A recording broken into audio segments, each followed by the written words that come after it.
আউযু বিল্লাহি মিনাশ শাইতানির রাজিম বিসমিল্লাহির রাহমানির রহিম وجاء من أقصى المدينة رجل يسعى قال يا قوم اتبعوا المرسلين اتبعوا من لا يسألكم أجرا وهم مهتدون وما لي لا أعبد الذي فطرني وإليه ترجعون صدق الله العظيم মহাগ্রন্থ পবিত্র কুরআনুল কারীমের হাট যাকে বলা হয়, কুরআনুল কারীমের কলব নামে খ্যাত যেই সূরাটা, বলেন তো দেখি বুদ্ধি করে এই সূরাটার নাম কি? ইয়াসিন। আরে জোরে কোন সূরার নাম? সূরা ইয়াসিন। আয়াত সংখ্যা 83, রুকুর সংখ্যা 5। নবী করিম সাল্লাল্লাহু আলাইহি সাল্লামের কাছে মক্কা শরীফে থাকাকালীন অবস্থায় হিজরতের আগে এই সূরাটা নাজিল হওয়ার কারণে কোরআনিক সায়েন্স, উসুলুত তাফসীর, তাফসীরে উলুমুল কোরআন এর পরিভাষায় এটাকে বলা হয় মাক্কি সূরা। জোরে বলেন কি সূরা বলা হয়? এটাকে বলা হয় মাক্কি সূরা। প্রিয় ভাইরা আমার, এই সূরাটা ফজিলত সম্পর্কে উল্লেখ করা হয়েছে। নবী করিম সাল্লাল্লাহু আলাইহি সাল্লাম বলেন, একবার তেলাওয়াত করবে সঙ্গে সঙ্গে আল্লাহ পাক ওই ব্যক্তির আমলনামায় 10 খতম কোরআনের সওয়াব দান করবেন। এটা কি সহজ না কঠিন? অনেক অনেক বড় ফজিলত। সুবহানাল্লাহ কোন? আল্লাহর নবীজি বলেন, এই সূরাটা যে ব্যক্তি মৃত্যু শয্যায় শায়িত ব্যক্তি, মুমূর্ষ ব্যক্তির সামনে বসে যদি কেউ এই সূরাটা তেলাওয়াত করে, সঙ্গে সঙ্গে ওই ব্যক্তির জন্য বড় বড় 2টা লাভ হবে। জোরে বলেন কয়টা? 2টা লাভ হবে। 1 নম্বরের লাভ হলো ওই ব্যক্তির মৃত্যু যন্ত্রণাকে আল্লাহ পাক সহজ করে দিবেন। 2 নম্বরের লাভ হলো ঈমান সহকারে শয়তানের ধোঁকা থেকে বাঁচাইয়া ঈমান সহকারে আল্লাহ তারে মৃত্যুবরণ করার তৌফিক দিয়ে দিবেন। লাভ না ক্ষতি? প্রিয় ভাইরা আমার, এই সূরার এত ফজিলত কেন? নিজেকে কি কখনো প্রশ্ন করেছেন এত ফজিলত কেন? সূরা ইয়াসিন একবার তেলাওয়াত করলে 10 খতমের সওয়াব হয়। আবার সূরা ইখলাস, ছোট্ট একটা সূরা, 3 বার তেলাওয়াত করবেন 1 খতমের সওয়াব হয়ে যাবে। আবার সূরা ইখলাসের আগে আরেকটা সূরা আছে, সূরা লাহাব, আছে নাকি নাই? ওই সূরা লাহাব তেলাওয়াত করলে কি এত ফজিলত আছে নাকি? জোরে বলেন না, আছে নাকি? নাই। কেন ফজিলত নাই? একটা অক্ষরে 10 করে সওয়াব হবে, শুধুমাত্র এটাই ফজিলত। আর সূরা ইখলাস তেলাওয়াত করলে পরে 3 বার তেলাওয়াত করলে পরে আপনি 1 খতম কোরআনের সওয়াব পাবেন। প্রিয় ভাইয়েরা, এই প্রশ্নের উত্তর বাংলার জমিনে আমি পাই নাই। পড়তে পড়তে যখন আল আজহার বিশ্ববিদ্যালয়ে মিশরে গেলাম, তখন গিয়ে ইমাম আজম আবু হানিফা রাহিমাহুল্লাহর একটা কিতাবের মধ্যে লেখা পেলাম। তিনি বলেন, কুরআনুল কারীমের ফজিলত হলো 2 রকম। জোরে কোন কয় রকম? ফজিলত হলো 2 রকম। এক রকম ফজিলত হচ্ছে আয়াত তেলাওয়াত, ফজিলাতুজ জিকির বলা হয়। আয়াত তেলাওয়াত তো করবেন, প্রত্যেকটা অক্ষরে কমপক্ষে 10টা সওয়াব দিবেন কে? এটা হলো একটা ফজিলত। আরেকটা ফজিলত হলো, ভালো করে খেয়াল করেন, আরেকটা ফজিলত হলো ফজিলাতুল মাযকুর বলা হয়। অর্থাৎ আলোচ্য বিষয় এর দিকে ইঙ্গিত করার কারণে, আলোচ্য বিষয়ের গুরুত্বের কারণে আল্লাহ পাক ওই সূরার ফজিলত বাড়াইয়া দেয়। কারণ সূরা লাহাবের আলোচ্য বিষয় হলো আবু লাহাব, এই জন্য এটার মধ্যে অতিরিক্ত কোনো ফজিলত নাই। আল্লাহু আকবার বলেন। আর সূরা ইখলাসের আলোচ্য বিষয় কে? আর আস্তে কন্যা কে? আলোচ্য বিষয় হলো আল্লাহ, এই জন্য 3 বার তেলাওয়াত করবেন, 1 খতমের সওয়াব দিবেন কে? সূরা ইখলাস তো আপনারা পারেন নাকি পারেন না?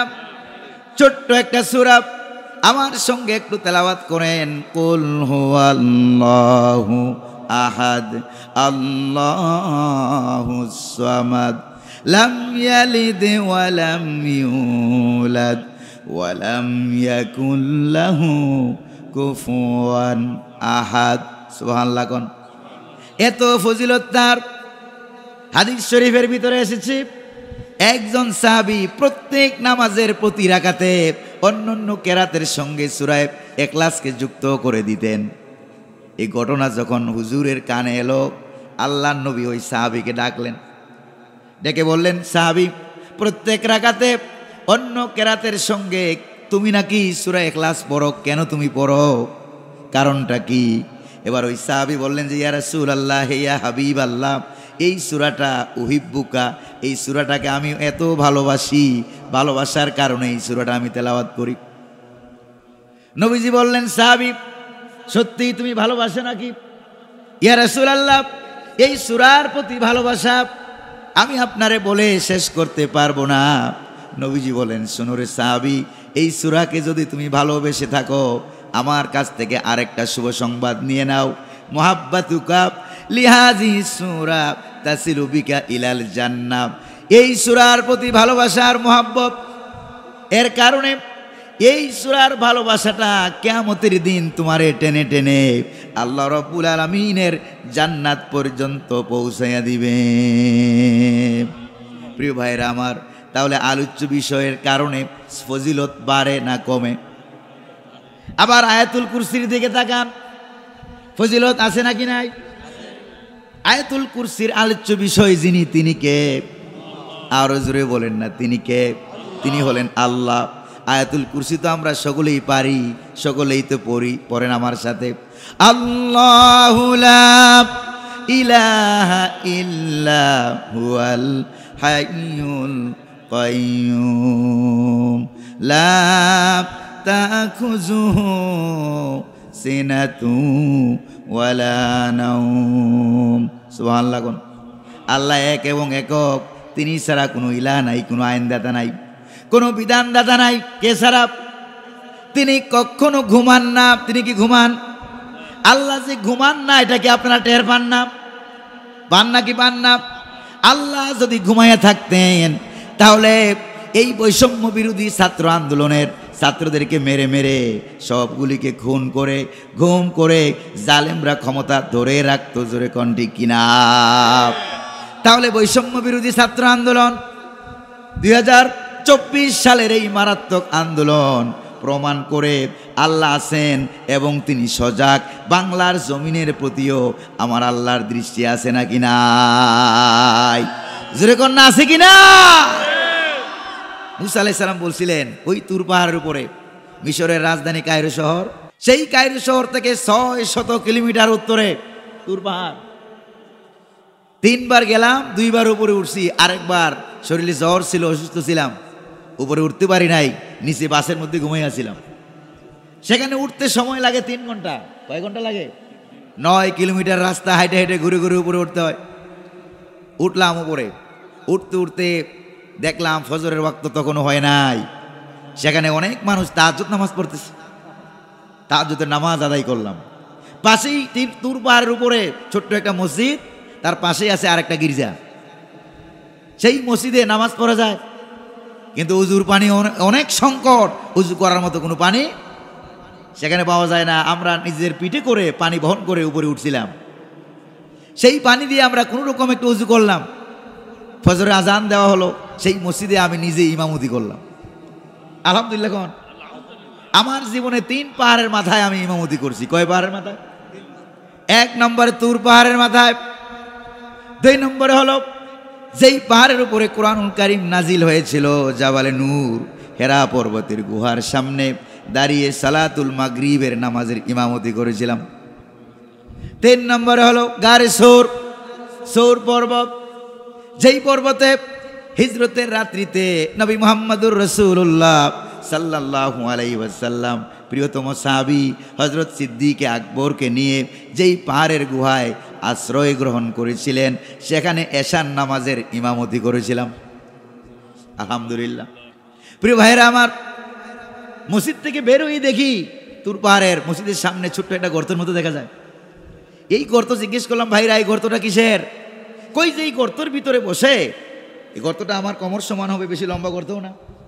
এই গর্তের ভিতরে বসে কখনো কখনো দাঁড়াইয়া হযরত মুসা আলাইহিস সালাম আল্লাহর সাথে, আল্লাহ সুবহানাহু ওয়া তাআলার সাথে বিনা তারে, বিনা মোবাইলে, বিনা টেলিফোনে, বিনা ইন্টারনেটে, বিনা ওভারনেটে ডাইরেক্ট আল্লাহর সাথে কথা বলতেন। আল্লাহু আকবার গান। এই জন্য মুসা কালিমুল্লাহ কথা বলতে গিয়া একবার জিজ্ঞেস করে, আল্লাহ তুমি নাকি ঘুমাও না? সুবহানাল্লাহ বলবেন না? আচ্ছা, আল্লাহর সাথে কত বড় সম্পর্ক হলে এই কথাটা বলা যায়, আল্লাহ তুমি নাকি ঘুমাও না? তো আল্লাহ তাআলা বললেন যে মুসা আওয়ালাম তুমেন, তোমার কি বিশ্বাস হয় না? কই যে আল্লাহ বিশ্বাস তো করি, তবে কেমনে না ঘুমাইয়া থাকো এটা বুঝি না। সুবহানাল্লাহ। আল্লাহ পাক বলেন, মুসা বিশ্বাস যেহেতু করো তাইলে আর তোমারে বুঝাইতে অসুবিধা নাই। সুবহানাল্লাহ। রব্বুল আলামিন ডাক দিয়ে বলেন, মুসা রে এক গ্লাস পানি নিয়ে আসো। এক গ্লাস পানি নিয়ে তুর পাহাড়ের পাথরের পাহাড় টিলার উপরে দাঁড়াইয়া থাকো। আর ঘুমকে বললেন, ঘুম মুসারে যাইয়া ধর। ঘুম মুসারে ধর। আচ্ছা কোন তো দেখি, আল্লাহ যেহেতু বলছে ঘুম মুসারে ধর, এবার দাঁড়াইয়া থাকুক, খাড়াইয়া থাকুক, বসে থাকুক, শুয়ে থাকুক, না ঘুমাইয়া কোনো উপায় আছে? হযরত মুসা আলাইহিস সালাম দাঁড়িয়ে আছেন, ঘুম এসে গেল, হাতটা শিথিল হয়ে গেল, হাত থেকে গ্লাসটা টস করে পড়ে পাথরের পাহাড়ের উপরে পড়ে গ্লাসটাও ভাঙলো, পানিটাও পড়ে গেল। এবার আল্লাহ পাক ঘুমকে ডাক দিয়ে বলেন, ঘুম এবার মুসারে ছাড়। এবার ঘুম মুসা আলাইহিস সালামকে ছেড়ে দিলেন। রব্বুল আলামিন ডাক দিয়ে বলেন, মুসা সামান্য এক গ্লাস পানি হাতে নিয়ে দাঁড়িয়ে থাকতে পারো নাই, দুর্বল হয়ে গেলা, ঘুম এসে গেল, গ্লাসটা হাত থেকে পড়ে গ্লাসও গেল, পানিও গেল, আমও গেছে, সালাও গেল, সালাও গেল। শোনো রে মুসা, তাম পৃথিবী, 7 আকাশ আর 7 জমিন যে রব্বুল আলামিনের কুদরতি হাতের মুঠোয়, সে আল্লাহ যদি ঘুমাইয়ে যায় তাহলে ওই তোমার গ্লাসের মতো 7 আকাশ 7 জমিন ভেঙ্গে টুকরা হয়ে চুরমার হয়ে যাবে। আল্লাহ ঘুমায়? যেরকম আল্লাহ ঘুমায়। এই যে আয়াতুল কুরসি, তার ফজিলত কি? এত ফজিলত কেন হলো? আল্লাহর নবী বলেছেন, এত ফজিলত, মান কারা আয়াতুল কুরসি দুবুরা কুল্লা সালাতিন মাকতুবাতিন, যে ব্যক্তি প্রত্যেক ফরজ নামাজের পরে একবার করে আয়াতুল কুরসি পড়বে, তার ফজিলতটা একটু দেখেন। লাম ইয়ামনাহু মিন দুখুলিল জান্নাহ ইল্লাল মাউত, ওই ব্যক্তি আর জান্নাতের মাঝখানে ব্যবধানটা হলো, পার্থক্যটা হলো, ওই ব্যক্তি মারা যায় না আর জান্নাতে প্রবেশ করে না, মরবে তো মরবে, ডাইরেক্ট আল্লাহর জান্নাতে চলে যাবে। আর আসতে কোন সুবহানাল্লাহ। আপনাদের সুবহানাল্লাহর যে ভাবসাব দেখা যায়, মনে হয় যেন আপনাদের এলাকায় সুবহানাল্লাহ বলে গুনাহ টুনা হয়। গুনাহ হয় না সওয়াব হয়? কোন তো দেখি কদ্দুর সওয়াব হয়? কদ্দুর সওয়াব? তামলাউ মা বাইনাস সামাই ওয়াল আরদ, আকাশ এবং জমিনের মাঝখানে ফাঁকা জায়গা যদ্দূর একবার সুবহানাল্লাহ বলে সবটা ফাঁকা জায়গা সওয়াব দিয়ে যিনি ভরে দেয় তিনি কে? এই ওয়াজ যখন করলাম, স্টেজের কিনারে ছিল এক মুরব্বী বসা। এখন তো মুরব্বী বলা যায় না, কারণ মুরব্বীও ভাইরাল। এখন ঠিক কিনা? এই মুরব্বী বলছে, হুজুর আমার একখান কথা আছে। বললাম, মুরব্বী মাহফিলের পরে বললেন, সময় দেবো। কয় জানা এখনই বলতে হবে। বলেন কি কথা? কই যে আমার কথা হলো এই যে একবার সুবহানাল্লাহ বললাম, ফাঁকা জায়গা সব দিয়ে ভরপুর হয়ে গেল। এই দ্বিতীয়বার আবার যে সুবহানাল্লাহ আপনি বলাইলেন, ওই সবটা জায়গা হইলে কই আমার কোন? আমি বললাম, তো সর্বনাশ, আল্লাহর কাছে জায়গার কোনো অভাব আছে নাকি? জোরে কন্যা আছে? মুরব্বীরে বললাম, মুরব্বী এখন কি দিন না রাত?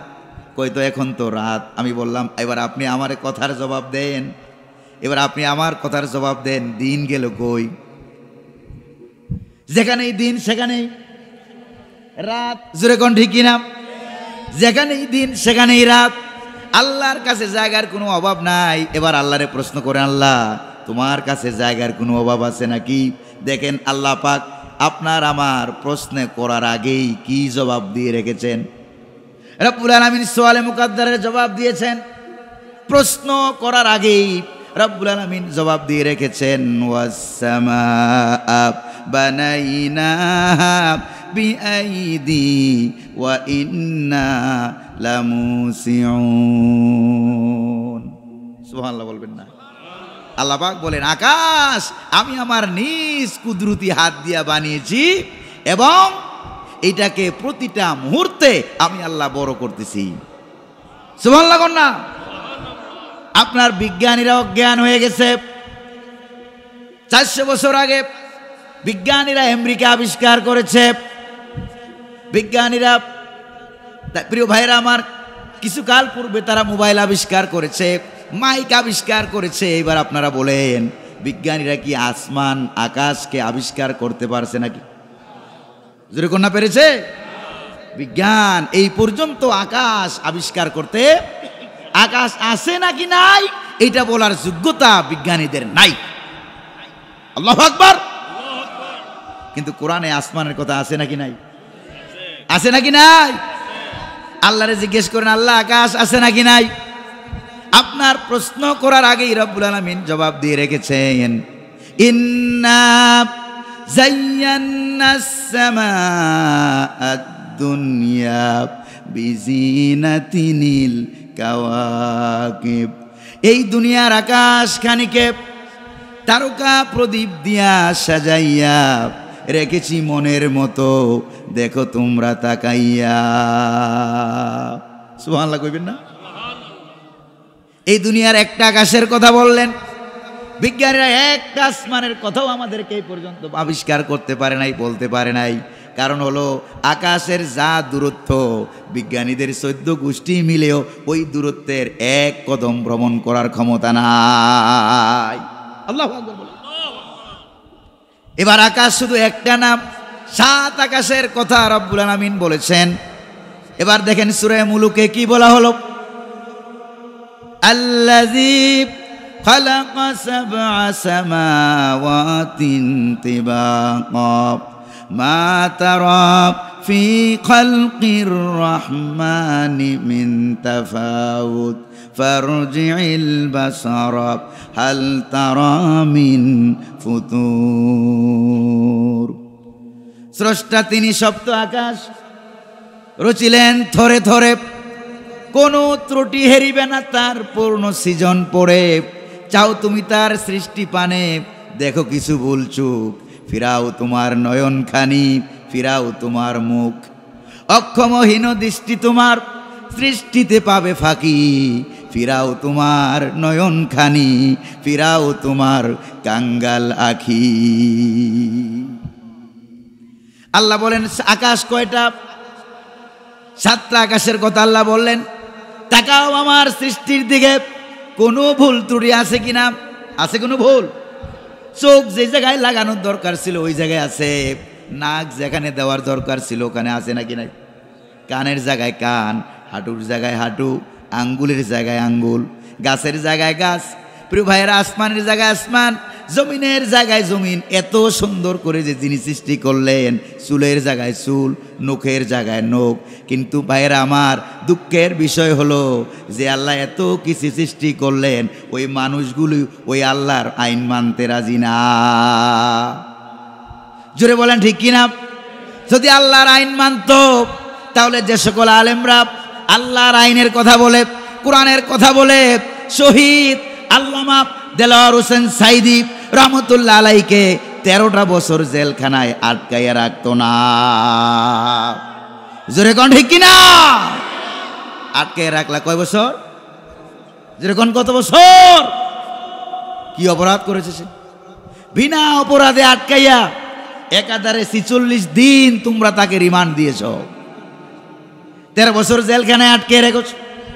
নাইলে কত সুন্দর করে তিনি আমাদেরকে কোরআনুল কারীমের তাফসিরগুলি শোনাইতেন। এত সুন্দর তাফসির বর্তমান দুনিয়ায় কেউ শোনাইতে পারে না। জোরে কোন না পারে? কোরআনের পাখি কি তোমরা আটকাইছো? তবে হ্যাঁ, 2001 সালে তিনি বলেছিলেন গাছের মাথায় উঠে বেশি লাফালাফি করবা না। জোরে কোন ঠিক কিনা? মূলে আছে 12 কোটি, আস্তে করে গাছের গোড়া নাড়া দেবে, মামু বাড়ি দিল্লি গিয়ে পড়বা।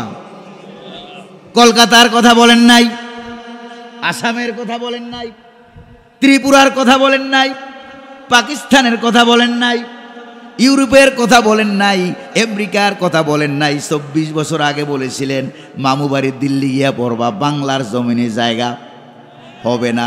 কথা সত্য হয়েছে নাকি হয় নাই? জোরে কন্যা হয়েছে নাকি হয় নাই? সময় আসবে এমন ইন্দুরের গর্ত পাবানা পালাবার জন্য। ইন্দুরের গর্ত পাইছে, প্রধান বিচারপতি পিটানির ঠেলায় ওই জঙ্গলে গিয়া কলা পাতায় শুয়ে আছে। জোরে কোন ঠিক কিনা? ইন্দুরের গর্ত খুঁজে পায় নাই। আপনাদের এলাকায় ইন্দুর টিন্দুর নাই বোধ হয়? জোরে কন্যা আছে নাকি নাই? এই যে ইঁদুরের সাথে আমাদের সম্পর্ক শিশুকাল থেকে। জোরে কোন ঠিক না? কোন থেকে আপনারা বুকে হাত দিয়ে মুরব্বীরা বলেন, ওই যে ছোটকালে দাঁত পড়ছিল, এই দাঁত নিয়ে গেছিলেন কোথায়? কোন তো দেখি গেছিলেন কই? হ্যাঁ, ইন্দুরের গর্ত গেছিলেন। যা কি বলছিলেন বলেন তো মুরব্বী? কোন কি বলছিলেন? ইন্দুর আমার মোটাটা নিয়ে তোমার চিকন দাঁতরা দাও। আল্লাহ কয় ওর 14 গোষ্ঠীর দাঁত দিলাম আমি, আর এখন দাঁত চাই ইন্দুরের কাছে। জোরে কোন নাউজুবিল্লাহ। এই ইন্দুরের কাছে কি দাঁত টাত চাওয়া যাবে নাকি? জোরে কোন। তো আমার দেশের ইঁদুর, কুকুর, বিড়াল সব ইসলামের পক্ষে বিরাট বড় গর্ত কইরা ইসলাম বিরোধী শক্তির জায়গা করে দেয় নাই। জোরে কোন ঠিক কিনা? প্রিয় ভাইরা আমার, আমি যখন সূরা ইয়াসিন তেলাওয়াত করি, চিন্তা করতে লাগলাম একবার তেলাওয়াত করলে 10 খতমের সওয়াব হয়। কারণটা কি? সূরা ইয়াসিনের ভিতরে এমন কি আছে? খুঁজতে খুঁজতে গিয়ে পেয়ে গেলাম সূরা ইয়াসিনের ভিতরে ছোট্ট একটা শহীদের ঘটনা আছে। সুবহানাল্লাহ। কার ঘটনা? শহীদের রক্ত যেখানে পড়ে দাম বাড়ে না কমে? দাম বেড়ে যায়। আমি যখন 2004 সাল থেকে 10 পর্যন্ত 6 থেকে 10 মিশরে আল আজহার বিশ্ববিদ্যালয়ে যখন লেখাপড়া করি, প্রত্যেক দিন ফজরের নামাজ পড়তাম ওই আল আজহার বিশ্ববিদ্যালয়ের ফরেন স্টুডেন্ট সিটি মাদিনাতুল বউস আল ইসলামিয়া, বিদেশি ছাত্রদের যে ছাত্রাবাস কায়রো শহরের প্রাণকেন্দ্রে যেটা আছে, ওইটার ভিতরে বিরাট বড় মসজিদ, সেখানে ফজরের নামাজ পড়তাম। হঠাৎ করে একদিন কৌতূহল ভরে কিউরিওসিটি জাগলো। কৌতূহল ভরে গেলাম যে না, আজকে ফজরের নামাজটা ছাত্রাবাসের বাইরে গিয়ে পড়বো, এলাকায় পড়বো। তারপরে সেখানে গিয়ে একটা তাকির মোড় আছে, সেখানে গিয়ে ফজরের নামাজ পড়ার জন্য দাঁড়ায় গেলাম। ফজরের নামাজের পর মিশরি এক মুরব্বী আমারে বলতেছে, তাহলে মোহাম্মদ, আরব দেশের মানুষের একটা অভ্যাস হইল, যার নাম জানে না তারে মোহাম্মদ বলে ডাক দেয়। সুবহানাল্লাহ। আর আমরা যখন আল আজহার বিশ্ববিদ্যালয়ে আইডেন্টি কার্ড আছে না, আইডেন্টি কার্ড আনার জন্য যখন লাইন ধরে দাঁড়াইছি, তখন আল আজহার বিশ্ববিদ্যালয়ে যিনি কার্ড বিতরণ করতেছেন সেই অফিসার নাম ছিল উস্তাদ মেজবাহ। সে ডাকে বলতেছে মোহাম্মদ গোলাম কবির। গেলাম আমি, কার্ড নিলাম। এরপরে মোহাম্মদ সাদিকুর রহমান, মোহাম্মদ মিজানুর রহমান, মোহাম্মদ আব্দুল আজিজ, যত বাংলাদেশের নাম বলতেছে সব নামের শুরুতে মোহাম্মদ। ও আমাদেরকে ডাক দিয়ে বলছে কুল্লুকুম মোহাম্মদ, তোমরা সবার নাম কি মোহাম্মদ? আমি ডাক দিয়ে বললাম উস্তাদ, আমাদের বাংলাদেশি পুরুষদের নামের শুরুতে মোহাম্মদ দেওয়া আছে, 99.9 মানুষের নামের শুরুতে মোহাম্মদ দেওয়া আছে, এইটা কোনো আমাদের আসল নাম না। তখন সে আমাকে জিজ্ঞেস করলেন তাইলে এই মোহাম্মদটা কি? তখন আমি বললাম যে মোহাম্মদ হাজা বারাকা। আমি বললাম হাজি বারাকা, বারাকা বি ইসমির রাসূল সাল্লাল্লাহু আলাইহি ওয়াসাল্লাম। সুবহানাল্লাহ। এটা হলো আমাদের নবী, আখিরি জামানার পয়গাম্বর নবী মুহাম্মদুর রাসূলুল্লাহ সাল্লাল্লাহু আলাইহি ওয়াসাল্লামের নামের বরকত। এই জন্য আমরা সবার নামের শুরুতে এরপরে সে আমারে বলল আনতুম আফদালুন নাস। সুবহানাল্লাহ। তোমরাই হলো উত্তম মানুষ, কারণ তোমাদের নামের ভিতরেও হুজুরের নামের বরকত আছে। ওই মুরব্বী আমার যখন ডাক দিলেন তাল মোহাম্মদ মিনাই বিলাদিনান, আর ইউ ফ্রম? বাড়ি কই? আমি বললাম যে আনা মিন দৌলতি Bangladesh, I am from Bangladesh, আমার বাড়ি হলো বাংলাদেশ। তখন ওই মুরব্বী আমারে বলতেছে ফেইন দা বাংলাদেশ, মানে আইনা বাংলাদেশ, হোয়ার ইজ বাংলাদেশ, বাংলাদেশ কই? কথা বুঝছেন এবার? বাংলাদেশ কোথায়? তা আমি তারে ব্যাখ্যা করে বোঝানো লাগছে বাংলাদেশের পরিচয় দেওয়ার জন্য, ভালো করে খেয়াল করে, বাংলাদেশের পরিচয় দেওয়ার জন্য ব্যাখ্যা করে বুঝাই দিলাম বাংলাদেশ তাকাউ আলা জানিবিল হিন্দ, বাংলাদেশ ইন্ডিয়ার পাশে একটা ছোট্ট দেশ। ও বুঝতে পারছি, তোমরা না আগে পাকিস্তান ছিলা? ওই পুরা বলতেছে হ্যাঁ।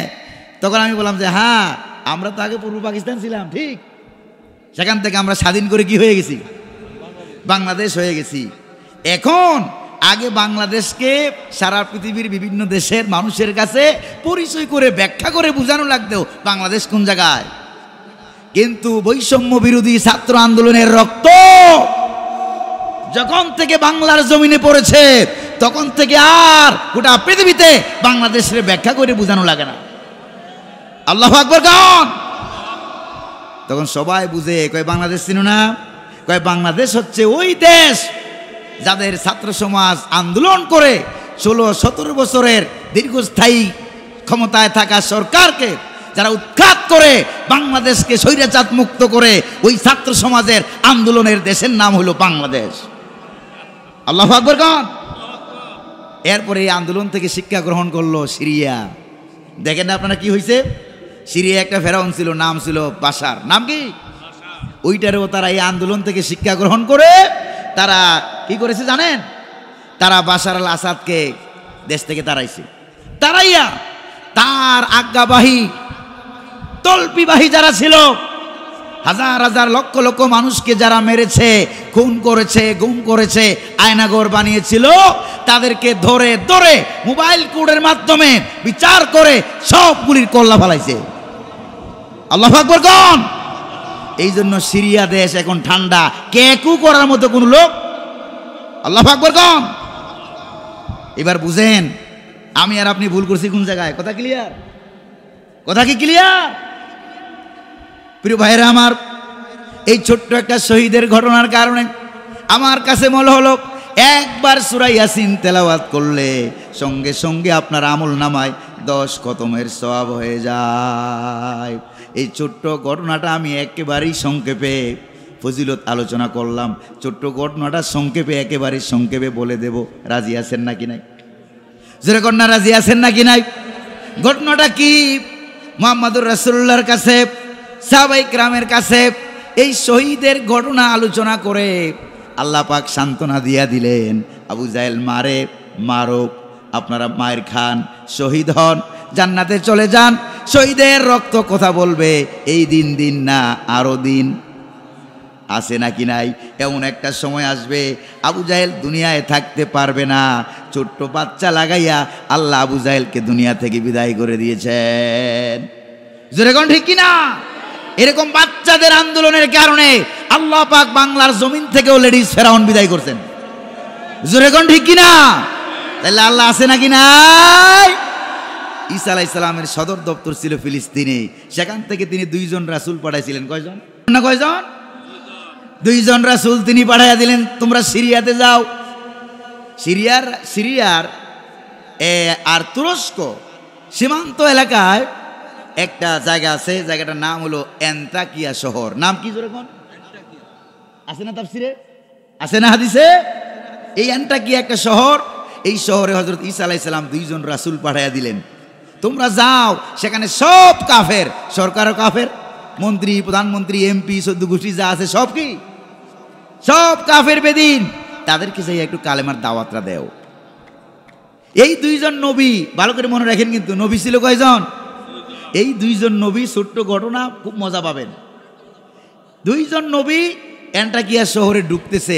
নবীদের একটা অভ্যাস ছিল, দাওয়াতের দায়িত্ব পাওয়ার পর যাকে সামনে পাইতেন তারই কালেমার দাওয়াতরা সবার আগে দিতেন।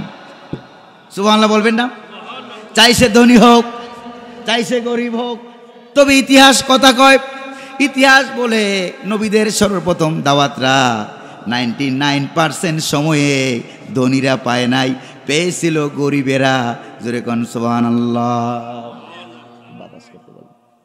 প্রিয় ভাইয়েরা আমার, তারা এন্টাকিয়া শহরের গেট দিয়ে শহরে ঢুকতেছে, ঢুকতেই দেখে একটা গরিব মানুষ, ওই যে কুড়াল, কুঠার বুঝেন আপনারা, ঢাকার মানুষ কুড়াল, আপনারা কি বলেন? এই তো কুড়াল, ভালো করে বুঝেন। এই কুড়ালের কিন্তু গুণাগুণ আছে। আমার বাড়িতে আমি যখন প্রাইমারি স্কুলে পড়ি, এক কুড়াল আসছিল কাঠুরে, এ আইসা গাছ কাটে, লাকড়ি তৈরি করে আমাদের পরিবারের জন্য। তা আমি কাছে গিয়ে বললাম যে চাচা, এই যে কুড়াল দিয়ে আপনি কাটেন, এই কুড়ালের কাটা, এইরকম কুড়ালে আপনার কূপ মারে, আপনার কি বলেন, কূপ বলেন? এই তো কুড়াল দিয়ে কূপ মারেন, কূপে আওয়াজ হয় যদ্দূর, আপনার হোয়ের আওয়াজ হয় 3 দূর। ব্যাপারটা কি আছে কিনা কন কুড়ালের? তখন সে আমারে বললো যে ভাতিজা, তুমি এত কিছু বুঝবা না। বললাম বুঝেই বললেই তো বুঝি, বলেন। সে আমারে বললো কুড়ালের কূপে কাটে যদ্দূর, হুয়ে কাটে তদ্দূর। আমার ভাগ কর যাই দেখেই কুড়াইলা কি করে লাকড়ি কাটে, ভালো ভালো যেগুলি লাকড়ি জ্বালানি এগুলি রাখে আলাদা, আর যেগুলো কাঠ হবে, চেয়ার টেবিল হবে, এগুলি রাখতেছে আলাদা, এগুলি দিয়ে ফার্নিচার তৈরি করে বিক্রি করে, আলাদা লাকড়ি বিক্রি করে। এরকম কুড়ালে মনে আপনাদের এলাকায় আছে নাকি নাই? গরিব মানুষ, অসহায় মানুষ। এই ঘটনাটা তাফসির আদ-দুররুল মানসুরে ইমাম জালালউদ্দিন সূয়ুতী রহমতুল্লাহ আলাইহি এমন সুন্দরভাবে টপ টু বটম সুন্দরভাবে এনেছেন, অন্য কোনো তাফসিরে এত সুন্দর করে আনে নাই। আমি প্রায় 32টা তাফসির ঘেটেছি এই ঘটনাটা। আলহামদুলিল্লাহ কোন প্রিয় ভাইয়েরা আমার, এরপরে দেখলাম 2 জন নবীর সামনে দেখে কুড়ালে কি করে কাট কাটে। ওই গরিব বেচারা যাই কয়, ভাই আপনার নাম কি? কই যে আমার নাম হলো হাবিব। করেনটা কি? কই যে কাট কাটি, এটা আমার কাম, এটা আমার পেশা। বাড়িঘর কই? কয় বাড়িঘর আমার এখানে নাই, এটা আমার মহল, এখানে বিক্রি করি, আমার বাড়িঘর নেই, আমি গরিব মানুষ, পাথরের পাহাড়ের গুহার ভিতরে আমি কোন রকম জীবনযাপন করি। কই পরিবার পরিজন আছে না? কই যে আছে, সব পাথরের পাহাড়ের ভিতরে, ওরাও পাহাড়ের ভিতরে বসবাস করে। কই যে ভাই সব কিছু তো জানলাম, এবার সর্বশেষ আপনার একটা প্রশ্ন করি। কি? কই বলো তোমাদের কি কথা, পথিক মানুষ। কই আপনার ধর্ম কি? আপনার কয় ধর্ম হলো ওই যে দেখো একটা মূর্তি, ধর্ম হলো মূর্তি পূজা করা, এই মূর্তিটারে পূজা করি। হঠাৎ 2 জন নবী তাকায় দেখে ওই কাঠুরিয়া বেচারার গোটা শরীর রোগাক্রান্ত, চর্মরোগে আক্রান্ত, কিরা পড়ে গেছে, পোকা ধরে গেছে। ডাক দিয়ে বলে, ভাই তোমার শরীরে এরকম ভাবে রোগাক্রান্ত কত বছর? ওই যে প্রায় 50 থেকে 60 বছর হবে এই রোগে আমি আক্রান্ত, রোগ ভালো হয় না। কয় মূর্তিটারে কত মিষ্টি খাওয়ালাম, পূজা করলাম, প্রণাম করলাম, প্রসাদ খাওয়ালাম, এই মূর্তি আমার রোগ ভালো করতে পারে নাই। এবার 2 জন নবী বললেন, আমাদের কাছে একটা কালেমা আছে, একটা দোয়া আছে, যদি ওই দোয়াটা গ্রহণ করো সঙ্গে সঙ্গে আল্লাহ তোমার রোগ ভালো বানাইয়া দিবে। ওই যে তাই নাকি? ওই তাইলে আর অসুবিধা নাই, তাড়াতাড়ি আমার কালেমা পড়াও, হাতে হাত দাও। এবার 2 জন পয়গাম্বর বললেন, ও কাঠুরিয়া ভাই, তাহলে তুমি পড়ো লা ইলাহা ইল্লাল্লাহু ঈসা রূহুল্লাহ। সুবহানাল্লাহ কইবেন না? সে কালেমা পড়ল, এতক্ষণ ছিল মুশরিক, এখন হয়ে গেল মুমিন, মুসলমান। এরপরে 2 জন নবী আল্লাহর কাছে দোয়া করলো, ওর হাতে হাত বুলাইয়া দিল, বুলাইয়া দেওয়ার সঙ্গে সঙ্গে এবার দেখে গোটা শরীরের চামড়া ইমানের নূরের আলোতে চকচক করতেছে। তার মানে হলো 50-60 বছরের কুষ্ঠরোগ ভালো হয়ে গেছে। ভালো হইতে দেরি, সে দৌড় মারলো মূর্তির দিকে, যাই মূর্তির ঠ্যাং ধরে মারলো এক আছাড়। তুই কি একটা খোদা নাকি আসলে একটা বেহুদা? কত বছর আমার মিষ্টি খাইলি, আমার রোগ ভালো বানাইতে পারলি না? ঠ্যাং ধরে মারলো এক আছাড়, মূর্তির দুনিয়াতে বিদায় করে দিল। প্রিয় ভাইরা, আমার দেশও এরকম মূর্তি কালচারওয়ালা কিছু লোকটুক ছিল, যেরকম ঠিক কিনা? জায়গায় জায়গায় আব্বার মূর্তি বানিয়েছে। এই মূর্তি কালচার তাদেরকে ক্ষমতায় ধরে রাখতে পারে নাই, যেরকম ঠিক কিনা? ক্ষমতা ধরে রাখার মালিক কি মূর্তি? কে? আরো জোরে কর না কে? তবে আমার দুঃখ লাগে এক জায়গায়, কুত্তায় মূর্তি চিনতে ভুল করে না, ওরা মূর্তি চিনতে ভুল করছে। আপনাদের এলাকায় কুত্তা আছে না? আমি তো বলছি কুত্তা না কুকুর, আপনারা কোনটা বলেন জানি না। তুমি কি বলেন? আপনারাও দুইটা বলেন। আমি যেখানে জন্মগ্রহণ করছি, আমার জন্মস্থান যে জায়গায়, আমি কুমিল্লার পোলা। এই কুমিল্লায় জন্মগ্রহণ করেছি। কুমিল্লার মানুষের মেজাজ যখন ভালো থাকে আদরের ডাক দেয় কুকুর, আর যখন মেজাজ খারাপ 532 মেজাজ, তখন ডাক দেয় কুত্তা। আমার মনে হয় আপনাদের কালচারও এর ব্যতিক্রম হবে না। যেরকম ঠিক কিনা? এই মূর্তি কুত্তায় যখন মূর্তি দেখে তখন আশেপাশে দেখে কেউ আছে নাকি নাই। প্রিয় ভাইরা আমার, এবার দৌড়ে মূর্তির কাছে আসে, আইসা ব্রিটিশ কায়দা অনুযায়ী ঠ্যাং একখান উঁচু করে সেলুট মারে। দেখছেন আপনারা কোন দেশের কায়দা এটা?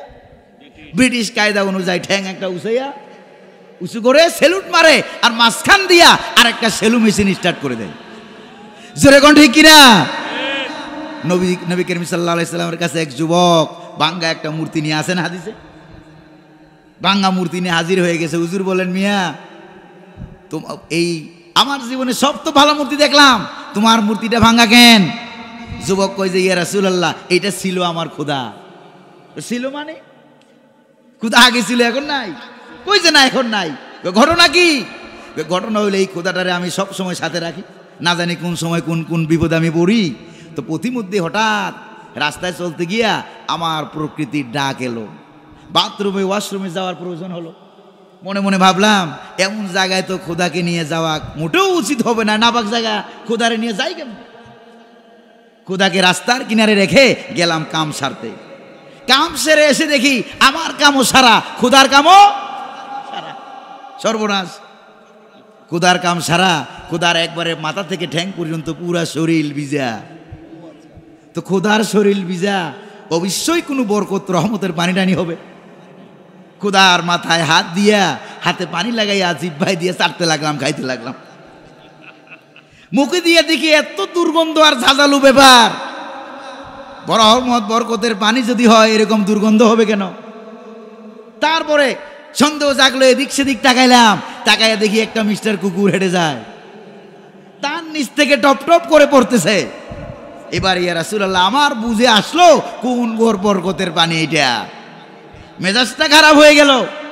কুত্তার পেশাব থেকে যে নিজেরে বাঁচাইতে পারে না, ও আমার বিপদ থেকে বাঁচাবে কেমনে? ঠিক কিনা? ঠ্যাং ধরে মারলাম এক আসার, তুই কি একটা খোদা নাকি আসলে একটা বেহুদা? আমারে বাঁচাবে কেমনে? হাদিস শরীফ আছে, মুহাম্মদুর রাসূলুল্লাহ সাল্লাল্লাহু আলাইহি সাল্লাম জীবনে এই একদিনের হাসিতে হুজুর সব সময় মুস্কি হাসি হাসতেন, কখনো দান্ত মুবারক দেখাইয়া হাসতেন না। এই একদিনের হাসিতে হুজুর সাল্লাল্লাহু আলাইহি সাল্লামের দন্ত মুবারক বিকশিত হয়ে গেছিল। সুবহানাল্লাহ! অট্ট হাসি হাসছিলেন। হাসতে হাসতে হুজুর বললেন, যুবক, তোমার এই ভাঙ্গা ক্ষুধারে নিয়া আমার কাছে কেন আসছো বলো? যুবক বলল, ইয়া রাসূলুল্লাহ, ইয়া হাবিবাল্লাহ, এই মূর্তিগুলির দুর্বলতা, অক্ষমতা, অসারতা আমার কাছে ধরা পড়েছে। তারা আমার ভালো করতে পারে না, আমার মন্দ করতে পারে না, উপকারও করতে পারে না, ক্ষতিও করতে পারে না। তারা কখনো আমার খোদা হতে পারে না। আমি শুনতে পেরেছি আপনি নাকি আসল খোদার দাওয়াত নিয়ে আসছেন। আল্লাহু আকবার! কোন আসল খোদা? যিনি, তিনি কে? আরো জোরে কন্যা, তিনি কে? আপনি নাকি আসল খোদার দাওয়াত নিয়ে আসছেন। আপনার কাছে আমি আসল খোদার দাওয়াত গ্রহণ করতে চাই। হুজুর বললেন, যুবক, তাইলে তুমি পড়ো, আশহাদু আল্লাহ ইলাহা ইল্লাল্লাহু ওয়াহদাহু লা শারীকা লাহু ওয়া আশহাদু আন্না মুহাম্মাদান আবদুহু ওয়া রাসূলুহু। সুবহানাল্লাহ! যুবক ইসলাম গ্রহণ করে ফেলল। প্রিয় ভাইরা আমার, ওই কাঠুরিয়া বেচারা যখন ইসলাম গ্রহণ করে ফেললো, দুইজন নবী বললেন, তোমাকে আমরা নামাজ, দোয়া, কালাম শিখিয়ে দিলাম, তবে তোমাদের শহরের মাঝখানে গিয়ে আমরা কালিমার দাওয়াত দিব কার? বিরক্ত হতেছেন নাকি আপনারা? অসুবিধা হচ্ছে? সময় কি দেওয়া যাবে? যাবে কিনা কোন? প্রিয় ভাইরা আমার, এরপরে আপনাদের থেকে আমার সময় অনেক বেশি কম। প্রিয় ভাইরা আমার, গতকালকেও প্রোগ্রাম ছিল নড়াইল জেলায়, আর আগামীকালকে প্রোগ্রাম হলো আবার সেই ভোলা যাওয়া লাগবে। প্রত্যেক বছর 10টা 20টা প্রোগ্রামে ভোলা যায়, কিন্তু এই বছর একটা প্রোগ্রামও যাইতে পারি নাই, সুযোগ পাই নাই। এই জন্য একটা প্রোগ্রাম শুধু রেখেছি, বলেছি আমার যতই কষ্ট হোক না কেন একবার হলো আমি যাব। আলহামদুলিল্লাহ বলি ইনশাআল্লাহ। আল্লাহ যেন সহি সালামতে যাওয়ার তৌফিক দেন, বলি আমিন।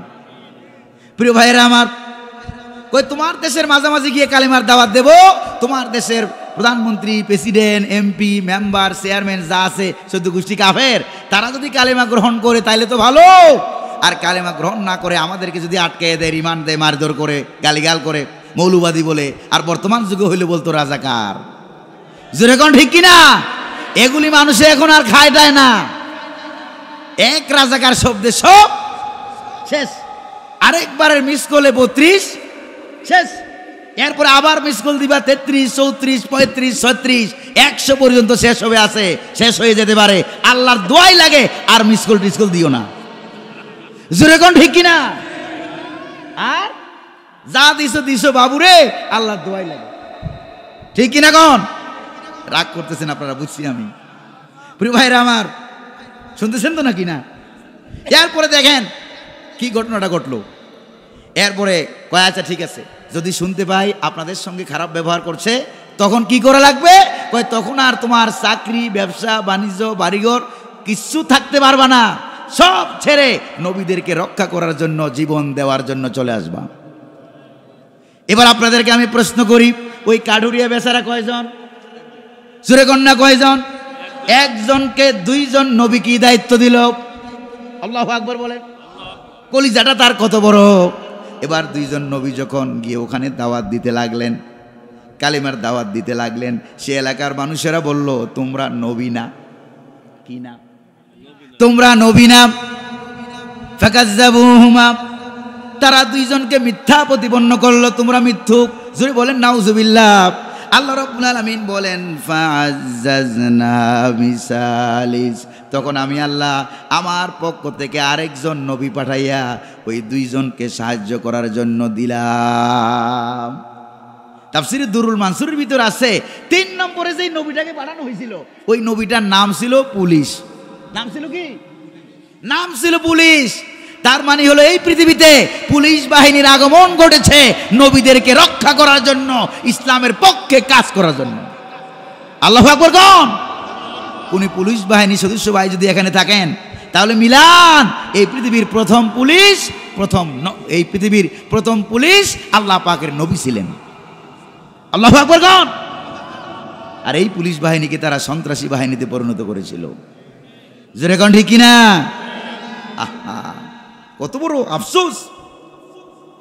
এরপরে তারা 3 জনে মিলে দাওয়াত দিতে লাগলেন, ওরা বলল তোমরা মিথ্যুক। এরপরে 3 জন মিলে বললেন ক্বালু রাব্বুনা ইয়ালামু ইন্না ইলাইকুম লামুরসালুন ওয়া মা আলাইনা ইল্লাল বালাগুল মুবিন। সুবহানাল্লাহ। এই 3 জন মিলে বলল তোমরা মানলেও আমরা নবী, না মানলেও নবী, তবে আমরা তোমাদেরকে জোর করে মুসলমান বানাই না। আল্লাহু আকবার বলেন। কোন নবী এই পৃথিবীতে জোর করে কালেমা গ্রহণ করাইছে? কারোরে জোর করে ইসলাম গ্রহণ করিয়েছে? না। লা ইকরাহা ফিদ্দিন, তার অর্থ হইল এইটা, কাউকে জোর করে ইসলাম গ্রহণ করানো যাবে না। আল্লাহু আকবার কোন? আর যারা ইসলাম গ্রহণ করে ফেললো তাদের বেলায় লা ইকরাহা ফিদ্দিন নয়, যে আমার মন যা চায় নামাজ পড়লে পড়বো, না পড়লে নাই, এটা তারা বলতে পারবে না। আল্লাহু আকবার কোন? এটা আবার ওরা ব্যবহার করে অপব্যাখ্যা করেছে আমাদের সমাজে, ঠিক না? প্রিয় ভাইয়েরা আমার, এবার নবীরা বললেন আমাদের কাজ হলো দাওয়াত দেওয়া, আমরা শুধু দাওয়াত দেব, তোমরা কালেমা গ্রহণ করলেও পারো, না করলেও পারো। এই কথা বলে নবীরা ওই দেশ থেকে, অ্যান্টাকিয়া শহর থেকে বেরিয়ে চলে যাচ্ছিলেন। কয়জন নবী? পুলিশ সহ কয়জন? জোরে কন্যা কয়জন? কাঠুরিয়া কয়জন? 1 জন। যখন চলে যাচ্ছিল, যাওয়ার সময় তারা বলল তোমাদের কারণে আমাদের দেশে বৃষ্টি বন্ধ হয়ে গেছে, দুর্ভিক্ষ দেখা দিয়েছে, তোমাদের কারণে আমাদের দেশের উন্নতির দরজা বন্ধ হয়ে গেছে, তোমাদেরকে যাইতে দেওয়া হবে না, সামনে দিয়ে ব্যারিকেড দিয়ে আটকায়া দিল। তোমরা মিথ্যুক, তোমরা নবী না, তোমাদের কারণে দেশের ক্ষতি হয়। এরকম কথা ১,৫০০ ৩,০০০ বছর আগে বলা হতো, বর্তমানে বোধহয় বলা টলা হয় না। হয় না কি হয় না? প্রিয় ভাইরা আমার, তাদেরকে যখন আটকিয়ে দেওয়া হলো তখন তারা কি বলল দেখেন, আটকিয়ে দিয়ে তারা কি বলল। এবার আপনাদেরকে আমি প্রশ্ন করি, নবীদের কারণে কি বৃষ্টি বন্ধ হয়, রহমত বরকত বন্ধ হয়, না নবীদের সঙ্গে বেয়াদবি করার কারণে এগুলি হয়? জোরে কোন ঠিক কিনা? আরে নবীরা যেই রাস্তা দিয়ে হেঁটে যায় ওই রাস্তা দিয়ে সারা দিন আর রাত ২৪ ঘন্টা জান্নাতের সুঘ্রাণ বয়ে যায়। সুবহানাল্লাহ। নবী যেই রাস্তা দিয়ে হেঁটে যাইতেন ছোট বাচ্চা দেখলেই আগের থেকে সালাম দিতেন। সুবহানাল্লাহ। আর আমরা ছোট বাচ্চা দেখলে যদি সালাম না দেয়, এদিকে আস, তোর নাম কি, বাবার নাম কি, আদব কায়দা শিখোস নাই, সালাম দিলি না কেন? এরকম আছে নাকি নাই? বলে নাকি বলে না? আর মুহাম্মদুর রাসূলুল্লাহ সাল্লাল্লাহু আলাইহি সাল্লাম ছোট বাচ্চা দেখলেই মুস্কি হাসতেন, সালামটা দিয়ে দিতেন, বাচ্চার মাথায় হাত বুলাইয়া দিতেন। এই বাচ্চা যখন বাড়িতে যেত, ঘরের মধ্যে যারা আছে বাচ্চা ঢুকার সঙ্গে সঙ্গে তারা বলতো, আজকে দিনের নবী মুস্তফা আমার বাচ্চার মাথায় হাত বুলিয়েছেন। নাইলে এত সুঘ্রাণ কেন? সুবহানাল্লাহ। এত ঘ্রাণ কেন?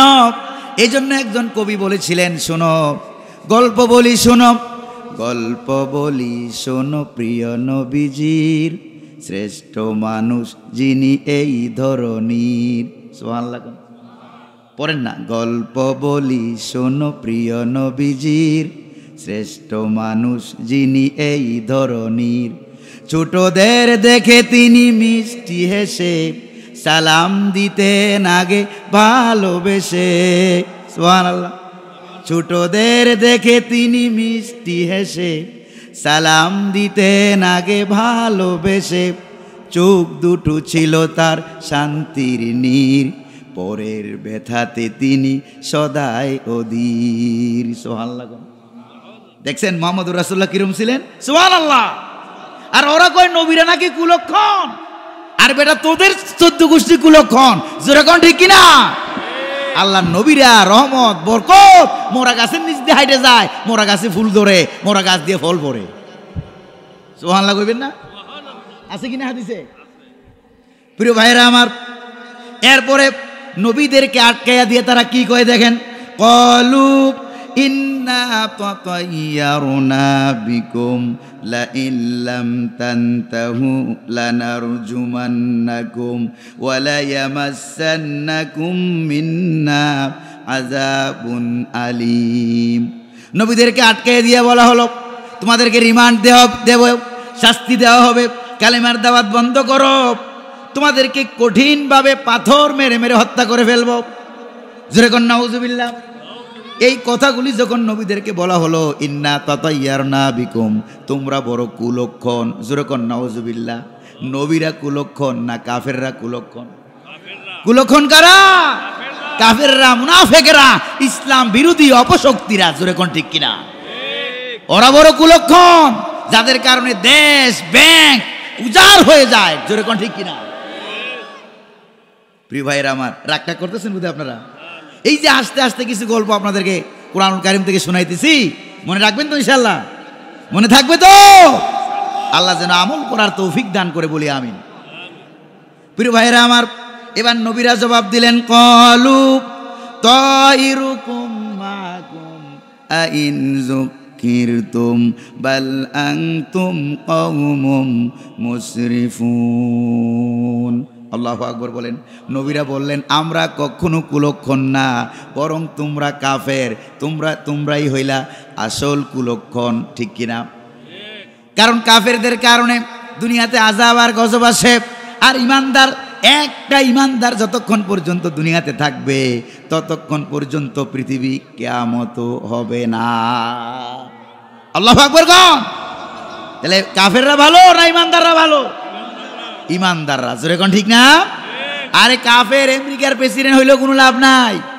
আমেরিকার প্রেসিডেন্টের তুলনায় আমার প্রিয় জন্মভূমি বাংলাদেশের ঢাকা শহরের একটা রিক্সাওয়ালা ইমানদারের দাম আল্লাহর কাছে অনেক অনেক অনেক বেশি, ঠিক না?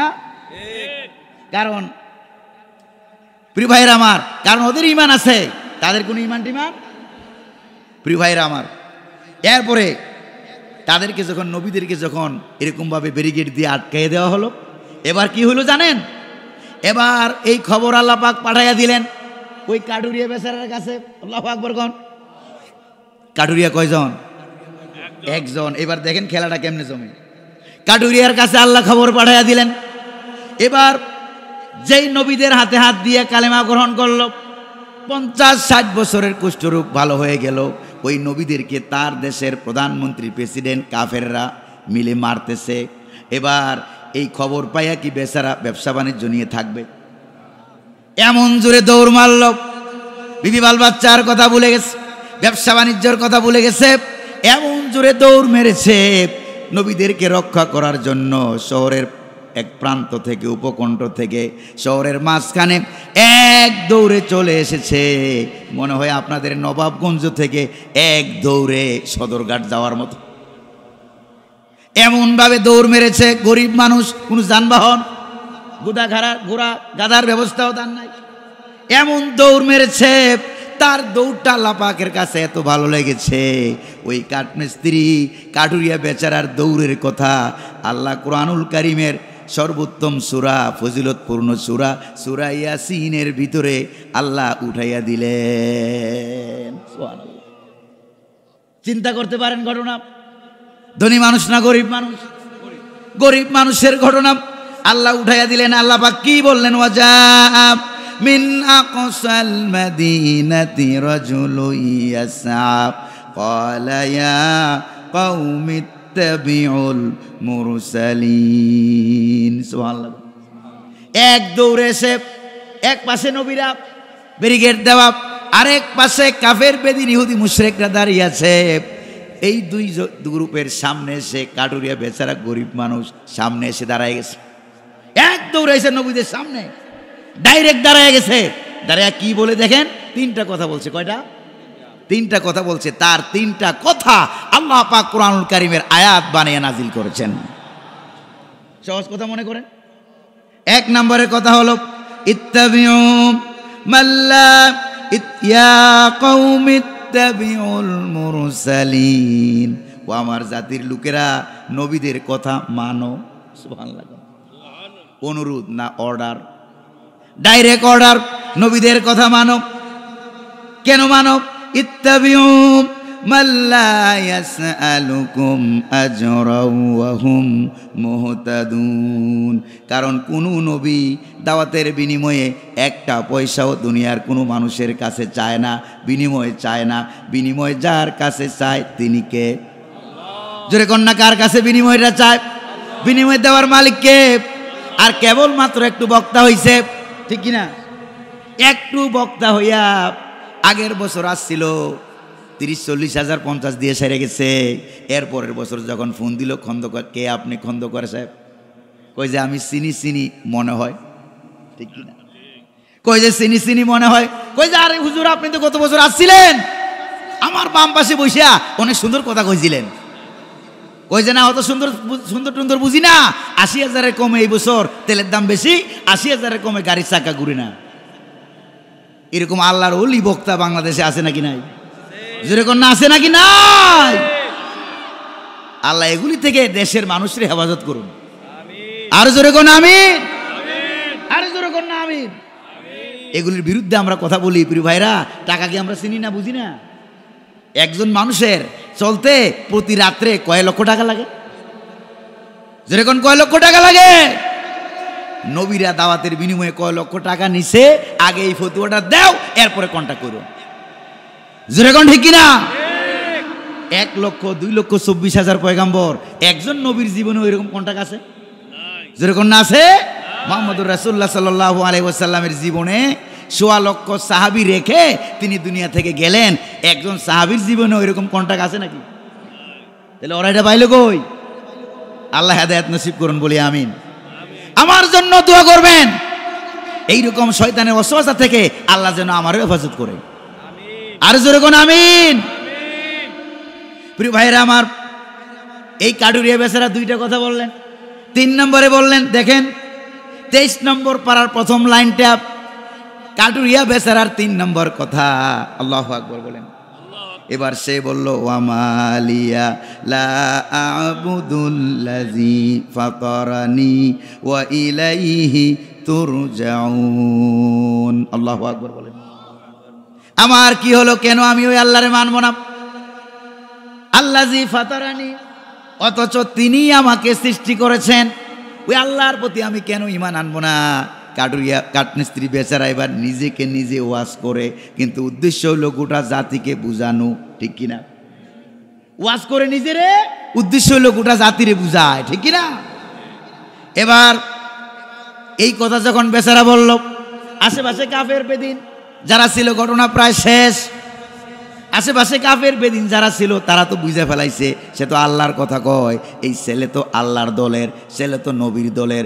কেউ এবার দূরের থেকে বেক্সি মারে, তাফসীরটা এরকম ভাবে আসছে, কেউ দূরের থেকে ঢিল মারে, কেউ পাথর মারে, কেউ আঘাত করে, কেউ ধমকি মারে, এই বাড়ি কই, কোথায়, এত বড় সাহস, সরকারের বিরুদ্ধে কথা কও, তুমি কি আল্লাহর দলের, তুমি কি নবীর দলের, তুমি তো মনে হয় ওই দলের, তোমার কথার ভাবসাব বোঝা যায় তুমি ইসলামের দলের, যেরকম ঠিক কিনা? এই কথা বলে বলে তাকে মারতেছিল। এবার বেচারা আসছেই তো জীবন দেওয়ার জন্য, আল্লাহু আকবার, আসছেই তো জীবন দেওয়ার জন্য। এবার বেচারা আয়েশা কি কই জানেন? বেচারা আয়েশা কয়, আমার পরিচয় জানতে চেয়েছো, শোনো, ইন্নী আমানতু বিরাব্বিকুম ফাসমাউন। সুবহানাল্লাহ। আমার পরিচয় হলো আমি তোমাদের রব, আল্লাহর প্রতি ঈমান এনেছি। ফাসমাউন, ফাসমাউনের নুনের নিচে একটা জের দেওয়া আছে, ডানে বামে আলেমরা বুঝবেন। নুনের নিচে কি দেওয়া আছে? জের দেওয়া আছে। তার মানে একটা ইয়া ছিল, ওইটা এখন নাই। তার অর্থ হইল ফাসমাউনি, আমার পরিচয় ভালো করে শোনো, আমি গোলাম কার? আমি মূর্তি পূজার গোলাম না, আমি গোলাম কার? এবার আপনারা কোন, এই পরিচয় দেওয়ার পরে মায়ের আগের থেকে বাড়বে না কমবে? মায়ের বাড়বে না কমবে? মায়ের বাড়তে লাগলো, ভালো করে খেয়াল করেন। মায়ের বাড়তে লাগলো। কেউ পাথর দিয়ে মারে, হাত দিয়ে মারে, লাঠি দিয়ে মারে, মারতে মারতে বেচারা দাঁড়িয়েছিল, এবার বসে গেছে। মায়ের সইতে পারে নাই, বসে গেছে।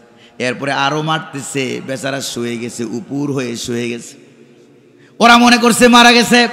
তার লাশের উপরে উঠে নাচতে লাগলো। লাশের উপরে উঠে নাচানাচি করার কালচার, সংস্কৃতি বর্তমান দুনিয়ায় নাই, আছে নাকি নাই? প্রিয় ভাইরা আমার, তার লাশের উপরে উঠে নাচতে লাগলো। আসলে তো সে মারা যায় না এখনো। নাচতে যখন লাগলো, তাফসীর দুরুল মানসুর ভিতরে আছে, দুই পাশের মেরুদণ্ডের দুই দিকের গোস্তগুলো সরে যাচ্ছে। মায়ের পায়ের আঘাতে আঘাতে গোস্তগুলো সরে যাচ্ছে, মেরুদণ্ডের হাড্ডিটা ভেঙ্গে বেরিয়ে যাচ্ছে। এমন সময় আল্লাহ পাক বললেন, জিবরাইল জলদি করে যাও, 7 আকাশের 7টা দরজা খুলে দাও। 7 আকাশের 7টা দরজা খুলে দেওয়া হলো। ও জিবরাইল, জান্নাতের দরজা খুলে দাও, দরজাগুলি বরাবর করো। আর আমার ওই কাটুরিয়া বেচারা হাবিবে নাজ্জার, তার চেহারাটাকে একটু উঁচু করে ধরো, আমি আল্লাহ তার চোখের পাওয়ার বাড়ায়া দিলাম। আমি তার চোখের পাওয়ার বাড়ায়া দিলাম। রুহটা বেরিয়ে যাওয়ার আগে আগে আমার জান্নাতটা দেখে দেখে যেন তার রুহটা বেরিয়ে যায়। আমি তার চোখের পাওয়ার বাড়ায়া দিলাম। শুধু জান্নাতটা দেখাইলেই হবে না, ও জিবরাইল, আমার পক্ষ থেকে ওই কাটুরিয়া বেচারার কানে কানে জান্নাতের শুভ সংবাদটাও তার কানে কানে শোনাইয়া দাও। আল্লাহু আকবার। সেই সংবাদ, কিলা দুখুলিল জান্নাহ। আল্লাহু আকবার। তাকে বলা হলো, বিয়াম জান্নাতে ঢুকো। আল্লাহু আকবার। অথচ তার রুহটা এখনো বের হয় নাই। এই জন্য তাফসীরের ভিতরে আছে, কাদ ইত্তাসালাত হায়াতুদ দুনিয়া বিল হায়াতিল আখিরা। আল্লাহু আকবার। তার দুনিয়ার জীবনটাকে আল্লাহ পাক শহীদ হওয়ার কারণে টান দিয়ে লম্বা করে আমার আল্লাহ জান্নাতের হায়াতের সাথে মিলাইয়া দিয়েছেন। আল্লাহু আকবার। এটা কে করলেন? কে? আল্লাহ পাক এটা করে দিলেন। প্রিয় ভাইরা আমার, সে এবার জান্নাত দেখতেছে আর রুহটা বেরিয়ে যাচ্ছে। ওই অবস্থায় তার জীবনের, শহীদের জীবনের সর্বশেষ কথা কি? শহীদ বলল, ইয়া লাইতা কওমি ইয়ালামুন বিমা গফারা লি রাব্বি ওয়া জাআলানি মিনাল মুকরামিন। আল্লাহু আকবার বলেন। আমার জাতির জন্য আফসোস, তারা যদি জানতো আমার আল্লাহ আমাকে মাফ করেছেন, আল্লাহ আমাকে জান্নাত দেখাচ্ছেন। আল্লাহু আকবার বলেন। আর আফসোস করি, ওরা যদি আমার পথে ফেরত আসতো কতই না ভালো হতো।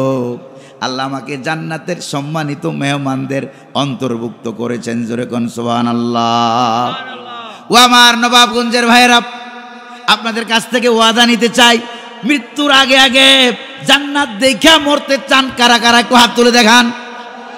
তারা একটু হাত তুলে দেখান, হাত নামান। হাদিসের ভিতরে আছে দুই শ্রেণীর মানুষ, তাদেরকে মরার আগে আল্লাহ জান্নাত দেখাইবে, কোনো সন্দেহ নাই। সুবহানাল্লাহ। কয় শ্রেণী? জোরে কর না, কয় শ্রেণী? এক শ্রেণী হলো আল্লাহর নবীরা, আর এক শ্রেণী হলো ইসলামের জন্য যারা জীবন দেয়, শহীদেরা। এই জন্য ডানে পুলিশ, বামে পুলিশ, সামনে পুলিশ, পিছনে পুলিশ, ওরা রশি নিয়ে আসে, টেনে টেনে ফাঁসির মঞ্চে নিয়ে যাবে। আর ওরা বলতেছে রশি বাঁধা লাগবে না, কোন দিক দিয়ে যাইব দেখাইয়া দেও। এক দৌড়ে গিয়া হাজির হয়ে যায়। তার মানে চতুর্দিকে পুলিশেরা যা দেখতে পায়, ওই আল্লাহওয়ালা কিন্তু তা দেখে না, সে দেখে ডাইরেক্ট আল্লাহর জান্নাত। আল্লাহু আকবার। প্রিয় ভাইরা আমার, এই যে লোকটারে হত্যা করে ফেললো, মেরে ফেললো, আল্লাহ রাগ করছে না? ভালো মানুষগুলি মেরে ফেলাইছে, আল্লাহ রাগ করছে না? আল্লাহ তাআলা রাগ করলেন। রাগ করে আল্লাহ পাক সিদ্ধান্ত নিলেন যে আকাশ থেকে লক্ষ লক্ষ ফেরেশতা পাঠাইয়া, ওয়ামা আনজালনা আলা কওমিহি মিন বাদিহি মিন জুনদিন মিনাস সামা ওয়ামা কুন্না মুনজিলিন। আকাশ থেকে লক্ষ লক্ষ ফেরেশতা পাঠাইয়া ওই জালেমদেরকে আমি ঠান্ডা করব না, একজন ফেরেশতাই যথেষ্ট। আল্লাহু আকবার। কয়জন? একজন ফেরেশতা, নাম তার জিবরাইল। এট এ টাইম অণু পরমাণু, ভালো করে খেয়াল করেন, ফেরেশতার বয়ান তো আজকে না। এট এ টাইম অণু, পরমাণু, ইলেকট্রন, নিউট্রন, প্রোটন, যেটাকে মাইক্রোস্কোপ যন্ত্র ছাড়া দেখা যায় না, এত ছোট ধূলিকণার চাইতে আরো ছোট হইতে পারে। আবার এট এ টাইম ওই ফেরেশতা 7 আকাশের চাইতে আরো বড় হইতে পারে। আল্লাহু আকবার। এই জিনিসগুলি আমার কাছে আছে কেন? কারণ আল আজহার বিশ্ববিদ্যালয়ে যদিও আমি তাফসিরের ছাত্র, সবচেয়ে বেশি সময় দিয়েছি আকীদার পিছনে। এই জন্য তাফসিরে পাইছি সর্বোচ্চ 98, আর আকীদা যেটা কষ্ট করে পাশ করা লাগে, পাশ করতে অনেক কষ্ট হয়। গোটা ভারতীয় উপমহাদেশের ভিতরে আল্লাহ পাক তার এই নগণ্য গোলামের 100-র মধ্যে 100 দান করছে। আল্লাহু আকবার। আলহামদুলিল্লাহ কইবেন না? এটা আল্লাহর শুকরিয়া। এটা কার শুকরিয়া? আল্লাহ পাকের শুকরিয়া। এই ফেরেশতার বয়ান আছে আলাদা। এইটা শুনুন, বলা আরম্ভ করলে, ওই যে ভোলা শহরে বলছিলাম 3 ঘন্টা 58 মিনিট হয়েছিল। কয় ঘন্টা? এরপরে কয় যে আমি বললাম যে শেষ করে দিই, কয় যে না, আমি বললাম যে 1 সপ্তাহ সময় লাগবে, আরো কয় থাকবো 1 সপ্তাহ। আল্লাহু আকবার। জোরে কোন আল্লাহু আকবার। প্রিয় ভাইরা আমার, একজন ফেরেশতা পাঠাইছে, নাম তার জিবরাইল। আল্লাহ বলেন, জিবরাইল ওই গেট দিয়ে ঢুকো, যেই গেট দিয়ে কাটুরিয়া বেচারা ঢুকছিল বাড়ি, ওই গেট দিয়ে ঢুকো। ওই গেট দিয়ে ঢুকিয়া এরপরে গেটের উপরে একটা হাত রাখো। হযরত জিবরিল আলাইহিস সালামের হাতের সংখ্যা 600। কয়শো হাত? 600 হাত। হাতটা রাখো, হাতটা রাইখা এরপরে একটা কাম করো, ছোট্ট করে একটা আওয়াজ করো, ফেরেশতার আওয়াজ। জিবরাইল বড় আওয়াজ করিও না, কারণ ফেরেশতা যদি বড় আওয়াজ করে সিংহায় ফু দেয়, 7 আকাশ 7 জমিন ভেঙ্গে চুরমার হয়ে যাবে। এই জন্য বড় আওয়াজ করিও না, ছোট্ট একটা আওয়াজ করো। জিবরিল আলাইহিস সালাম হাউ করে মাত্র একটা চিল্লান দিছে। কয়টা? একবার মাত্র চিল্লান দিলেন। দেখেন সর্বশেষ আয়াত, ইন কানাত ইল্লা সাইহাতাও ওয়াহিদা ফাইযাহুম খামিদুন। আল্লাহু আকবার বলেন। একবার মাত্র ফেরেশতা আওয়াজ করলেন, আওয়াজ করার সঙ্গে সঙ্গে ওই এলাকার কাফের বেদিন যারা ছিল সবগুলোর কলিজা ফেটে গিয়া কানের পর্দা ফেটে গিয়া হার্ট অ্যাটাক করে খামিদুন সবগুলি মরে চিৎপটাং হয়ে গেছে, সব মইরা চিৎপটাং হয়ে গেছে। ক্ষমতার মালিককে আরো জোরে কর না কে? এবার আমি চিন্তা করলাম লোকটা তো মারা গেল, দুই কান্দে দুইজন ফেরেস্তা আসছিল না, তো ওরে যখন মাইরা ফেলাইছে ফেরেস্তা দুজন কি মরে গেছে? মরে গেছে না আছে? এবার চিন্তা করতে লাগলাম, অনেক তাফসির খুঁজলাম, ফেরেস্তা দুজন গেল কই? ওরা কি মায়ের খেয়ে মরে গেল নাকি কই গেল? চিন্তা করতে করতে এক হাদিসে গিয়ে পাইই গেলাম, ওই হাদিসটা আর আজকে বলবো না। প্রিয় ভাইয়ের আমার, তো ফেরেস্তা দুজন কই যায়? ফেরেস্তা দুজন কই গেল? মানুষ যখন আপনাদের এলাকায় মানুষ মারা যায় না, তো মানুষ যখন মারা যায় ডান কাঁধে একজন ফেরেস্তা সওয়াব লেগে, বাম কাঁধে ফেরেস্তা কি লেগে? গুনাহ লেগে। এই মরার পর ফেরেস্তা দুইজন যায় কই? প্রিয় ভাইরা আমার এখানে কিতাব আছে, মিশর থেকে আমি কিতাব আনছিলাম জাহাজে করে, কক্সবাজার হইয়া জাহাজে করে প্রায় 25-30 মন কিতাব। এত কিতাব কি বিমানে আনলে এত টাকা আমার আছে? নাই, শিপে আনলাম। তো আইনা পরে কিতাব খুঁজতে খুঁজতে আরম্ভ করলাম, খুঁজতে খুঁজতে এক ছোট্ট একটা হাদিস পাই গেলাম যে মানুষ যখন মরে যায় ডান কাঁধের বাম কাঁধের ফেরেস্তা কই যায়। এটা কি শোনার দরকার আছে আপনাদের? দরকার আছে? এটা দরকার নাই, আরেকদিন বলবো না ইনশাল্লাহ, বুঝলে ফেলামু। এই ফেরেস্তা দুজন যায় কই? পরে হাদিসের মধ্যে পাই গেলাম, দুইটা কিতাবে পাইছে হাদিসটা। এক নম্বর কিতাব শরহুস সুদুর লি আহওয়ালিল কুবুর, ইমাম জালালউদ্দিন সৈয়দী রাহমাতুল্লাহ আলাইহি। আরেকটা কিতাব আত-তাযকিরা লি আহওয়ালিল মাউতা ওয়া উমুরিল আখিরা, ইমাম কুরতুবী রাহমাতুল্লাহ আলাইহি। যে দুইটা কিতাব এখনো বাংলা ভাষায় তরজমা, অনুবাদ, ট্রান্সলেশন এখনো হয় নাই। হাদিসের মধ্যে ওখানে উল্লেখ করা হয়েছে মানুষটা মারা মাত্র ফেরেশতা দুইজন আমল নামা এরকম মরার সঙ্গে সঙ্গে বাস করতে শুরু করে। যেই মাত্র আমল নামা বাস করতে আরম্ভ করে আল্লাহ পাক ডাক দিয়ে বলেন, ফেরেশতারা রে, এখনো আমল নামা বাস করার সময় হয় নাই, এখনো আমল নামা বাস করার সময় হয় নাই, আমল নামা খোলা রাখো। ফেরেশতারা ডাক দিয়ে বলে, রব্বুল আলামিন, লোকটা তো মারা গেছে, সওয়াবও করতে পারে না, গুনাহও করতে পারে না, কথাও কইতে পারে না, নড়াচড়াও করতে পারে না, কেন আমল নামা খোলা রাখবো? এবার রব্বুল আলামিন বলেন, ফেরেশতারা রে, ওই আমল নামাটা খোলা রেখে তার বাড়িঘর যেখানে বসবাস করত, যেই বাজার এলাকায় সে শপিং করত, বাজার ঘাট করত, তার এলাকায় চতুর্দিকে পাড়া প্রতিবেশী এলাকায় ওই আমল নামাটা নিয়ে ঘোরাফেরা করো। ওই বান্দা বান্দি সম্পর্কে মানুষেরা যত ভালো ভালো কথা বলে, ওই ভালো ভালো কথাগুলিকে সওয়াব আকারে আমল নামায় উঠাইয়া দাও। আল্লাহু আকবার বলেন। ভালো ভালো কথাগুলি সওয়াব আকারে আমল নামায় উঠাইয়া দাও। ফেরেশতারা তাই করতে আরম্ভ করে। খারাপ কথা বলা হলে গুনাহ আকারে আমল নামায় লেখা হয়। এই জন্য আল্লাহর নবীজি বলেছেন, উযকুরু মাহাসিনা মাউতাকুম, মানুষ যখন মারা যায় তার ব্যাপারে সমালোচনা করিও না, ভালো ভালো কথাগুলি আলোচনা করো। ফেরেশতারা এগুলিও সওয়াব আকারে আমল নামায় লিখে। এরপরে ফেরেশতারা এবার ডাক দিয়ে বলে, আল্লাহ, কতক্ষণ আমল নামা খোলা রাখবো? কতদিন পর্যন্ত এই তার ভালো ভালো কথা লিখবো বলো? সুবহানাল্লাহ কর না। আল্লাহ পাক বলেন, আমার এই বান্দা বান্দিকে যতক্ষণ কবরে দেওয়া না হয় ততক্ষণ পর্যন্ত আমল নামা খোলা রাখ। আল্লাহু আকবার গণ। ডাইরেক্ট সওয়াব আমল নামায় লেখা হয়, ততক্ষণ আমল নামা খোলা রাখ। ফেরেশতারা ততক্ষণ খোলা রাখে, ততক্ষণ লিখতে থাকে। ঠিক যেই লোকটাকে ঘর থেকে বাইর করিয়া গোসল করাইয়া কাফন পরাইয়া জানাজার নামাজ পড়াইয়া যখন কবরে দেওয়া হলো, এবার ফেরেশতারা আমল নামা বাস করে। বাস করার পর বলে যে, আল্লাহ, এই লোকটার জন্ম থেকে শুরু করে নিয়ে মৃত্যু পর্যন্ত তার ডানে একজন বামে একজন আমরা ডিউটি পালন করছি। এবার জমিনে এত বছর ছিলাম, এবার তুমি যদি একটু অনুমতি দাও তাইলে আমরা আকাশে চলে যাইতাম, কারণ জমিনে তো বহু বছর ছিলাম। আল্লাহ পাক বলেন, ফেরেশতারা, আকাশে তোমরা যে আসবা, আকাশে ফেরেশতা নতুন করে ঢুকাবার মতো কোনো ফাঁক নাই। আল্লাহু আকবার বলেন। আজকে হাদিস বললাম, আকাশে এমন কোন জায়গা নাই যে জায়গায় ফেরেশতা নাই। আল্লাহু আকবার গণ। দেখছেন কারবার? আকাশে এমন কোন জায়গা নাই। ওই যে আল্লাহ করবোটা কি? লোকটা তো দাফন করা হয়ে গেছে। আল্লাহ কয়, দাফন করা হইলে কি হয়েছে? তার কবরের ডানে একজন বামে একজন দাঁড়ায় থাকো। আল্লাহু আকবার গণ। তার আমার বান্দার কবরের ডান পাশে একজন মাথা বরাবর, বামে একজন দাঁড়াইয়া থাকো। ফেরেশতারা প্রশ্ন করে উল্টা, আল্লাহ কি করব? দাঁড়াইয়া বলো, আমল নামা তো বন্ধ। আল্লাহ পাক বলেন, দাঁড়াইয়া দাঁড়াইয়া আমার এই বান্দা বান্দির জন্য আমার কাছে দোয়া করতে থাকো, আমার কাছে ক্ষমা চাইতে থাকো, আমার কাছে দোয়া করতে থাকো। ফেরেশতারা উল্টা প্রশ্ন করে, আল্লাহ কতক্ষণ পর্যন্ত দোয়া করব? কতক্ষণ পর্যন্ত ক্ষমা চাইব? কতক্ষণ পর্যন্ত দাঁড়িয়ে থাকব? রব্বুল আলামিন ডাক দিয়ে বলেন, ফেরেশতারা রে, ইলা ইয়াউমিল কিয়ামা। আল্লাহু আকবার। ডাক দিয়ে বলে, ফেরেশতারা রে, ইলা ইয়াউমিল কিয়ামা, কিয়ামত পর্যন্ত দাঁড়াইয়া থাকো। দাঁড়াইয়া দাঁড়াইয়া আমার এই ইমানদার বান্দা বান্দির জন্য আমার কাছে ক্ষমা চাইতেই থাকো, আমার কাছে দোয়া করতেই থাকো। আল্লাহু আকবার বলেন। আপনাদের এই মাহফিলের আশেপাশে কবরস্থান নাই বুঝি?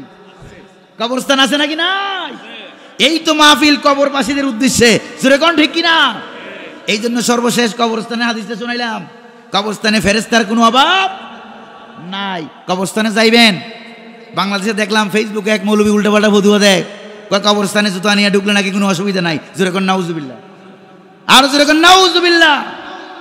কবরস্থানে যখন ঢুকবেন তখন কবরস্থানের এরিয়ার বাইরে জুতাগুলি রাইখা এরপরে কবরস্থানের ভিতরে ঢুকা লাগবে। কারণ জিন্দা মানুষের ঘরে ঢুকতে যে আদব, মৃত্যু মানুষের ঘরে ঢুকতেও একই আদব। আল্লাহু আকবার কোন আছে না হাদিসে? সাহাবায়ে কেরাম যখন কবরস্থানে ঢুকতেন তখন জুতা খুইলা এরপরে কবরস্থানে ঢুকতেন। হ্যাঁ, কবরস্থানের ভিতর দিয়ে যদি রাস্তা থাকে তাহলে অন্য হিসাব। জোরে কোন ঠিক কিনা? আর না হয় কবর জিয়ারতের জন্য ঢুকবেন, কবর জিয়ারত করবেন কেমনে নিয়মটা বলে দিই। আমার দেশে উল্টাপাল্টা নিয়ম চালু আছে। কবর জিয়ারত কেমনে করবেন? মদিনা শরীফ গেছেন কারা কারা? তারা একটু হাত তুলে দেখেন, কারা কারা গেছেন? মদিনা শরীফ যখন মুহাম্মদুর রাসূলুল্লাহ সাল্লাল্লাহু আলাইহি সাল্লামের রওজা মুবারক যখন জিয়ারত করছেন, আমরা রওজা বললে এদের গায়ে চুলকায়, এরকম আরেকটা আছে নাকি নাই? মেজাজটা বড় খারাপ লাগে। প্রিয় ভাইরা, হুজুরের রওজা মুবারক, সুবহানাল্লাহ। এই হুজুরের রওজা মুবারক যারা জিয়ারত করছেন তখন কি কাবা শরীফের দিকে ফিরে করছেন না হুজুরের দিকে ফিরে? কয় কাবার দিকে ফিরে বলে। মেজাজটা খারাপ হয় না? আপনি যখন জিয়ারত করলেন হুজুরের রওজাটা যেদিকে, ওই দিকে ফিরছেন নাকি ফিরেন নাই? কথা কোন? সালাম যখন দিছিলেন ওই দিকে ফিরেন নাই? যখন আপনি ওই দিকে ফিরছিলেন ওইটা তো এখান থেকে এটা কোন দিক? উত্তর। জোরে কোন ঠিক কিনা?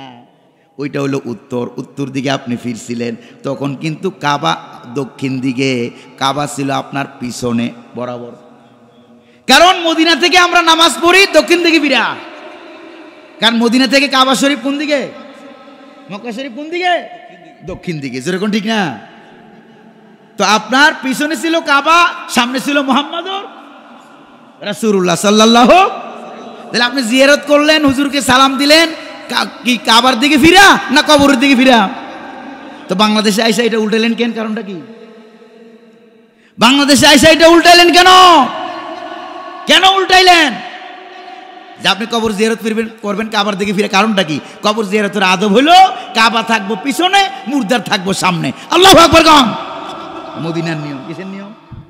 জোরে কোন কার নিয়ম? মদিনা। ইমাম মালিক রহমতুল্লাহ আলাইহি মসজিদে নববীর ইমাম, খলিফা মারওয়ান তখন প্রেসিডেন্ট, দৌড়ে আসছে মদিনা শরীফে হুজুরের রওজা মুবারক জিয়ারত করবে। যেই দৌড়ে আসলো, হাদিসটা উল্লেখ করা হয়েছে কাজী আয়াজ রহমতুল্লাহ আলাইহি আশ-শিফা বিতারিফি হুকুকিল মুস্তাফা নামক কিতাবে হাদিসটা উল্লেখ করা হয়েছে যে আয়েশা বলতেছে, ইমাম মালিক, ছোট ইমাম না বড় ইমাম? ইমাম মালিক আয়েশা বলছে, ইমাম আমি যে মুহাম্মদুর রাসূলুল্লাহর কবর জিয়ারত করব, দেখেন আদব কারে কয়, আমি কি কাবার দিকে ফিরে করব না হুজুরের কবরের দিকে, রওজার দিকে ফিরে করব? সুবহানাল্লাহ। আয়েশা প্রশ্ন করলো, আস্তাকবিলুল কিবলাতা আম আস্তাকবিলু রাসূলুল্লাহ? সুবহানাল্লাহ। কোন দিকে ফিরে করব? এবার ইমাম মালিক রহমতুল্লাহ আলাইহি জবাব দিলেন, বাল ইস্তাকবিল রাসূলুল্লাহ। সুবহানাল্লাহ। বরং তুমি মুহাম্মদুর রাসূলুল্লাহর দিকে ফিরেই কবর জিয়ারত করো, দোয়া লাগলে হুজুরের দিকে ফিরেই দোয়া করো, ফাইন্নাহু ওয়াসিলাতুকা ইলাল্লাহ। আল্লাহু আকবার।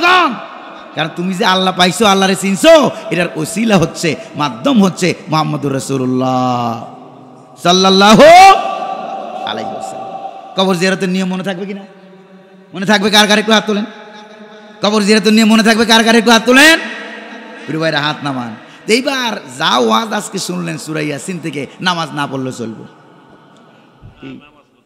নামাজ পড়তে রাজি আছেন? কারা কারা একটু হাত তোলেন, হাত নামান। 5 ওয়াক্ত নামাজে ওই যে স্কুল কলেজ মাদ্রাসায় হাজিরা খাতা আছে না? আছে কিনা হাজিরা খাতা? এই যে ছাত্ররা আছে, অ্যাটেন্ডেন্স শিট, হাজিরা খাতা আছে, কয়জন ছাত্র আসলো, কয়জন উপস্থিত, কয়জন অনুপস্থিত। ছোট্ট একটা হাদিস, শুধু নামাজের হাদিস শোনাই। এটা তাবরানী শরীফের হাদিস, যে হাদিসটা সহজ, এই সব জায়গায় সব সময় বলা হয় না। এই হাদিসটা কি শুনবেন নাকি? হাদিসটা না দোয়া করে দেব। এই হাদিসটা কি? 5 ওয়াক্ত নামাজের সময় ফেরেশতারা আপনার পিছনে পিছনে হাজিরা খাতা নিয়ে ঘুরে। আল্লাহু আকবার বলেন। আজান দেওয়া শুরু হলো, হাজিরা খাতা নিয়ে ফেরেশতারা ঘুরতে আরম্ভ করে। ভালো করে খেয়াল করেন। এবার ফজরের নামাজ যখন পড়লো, সেখানে হাজিরা দেওয়া হয় টিক মার্ক, সুবহানাল্লাহ। জোহর টিক মার্ক, আসর টিক মার্ক, মাগরিব টিক মার্ক। আর যারা মসজিদে গিয়ে পড়ে, তাদের জন্য ওই ফেরেশতা মসজিদের দরজায় খাড়ায় থাকে। আল্লাহু আকবার কর। দেখছেন নি কারবার? দরজায় ফেরেশতা খাড়ায় থাকে।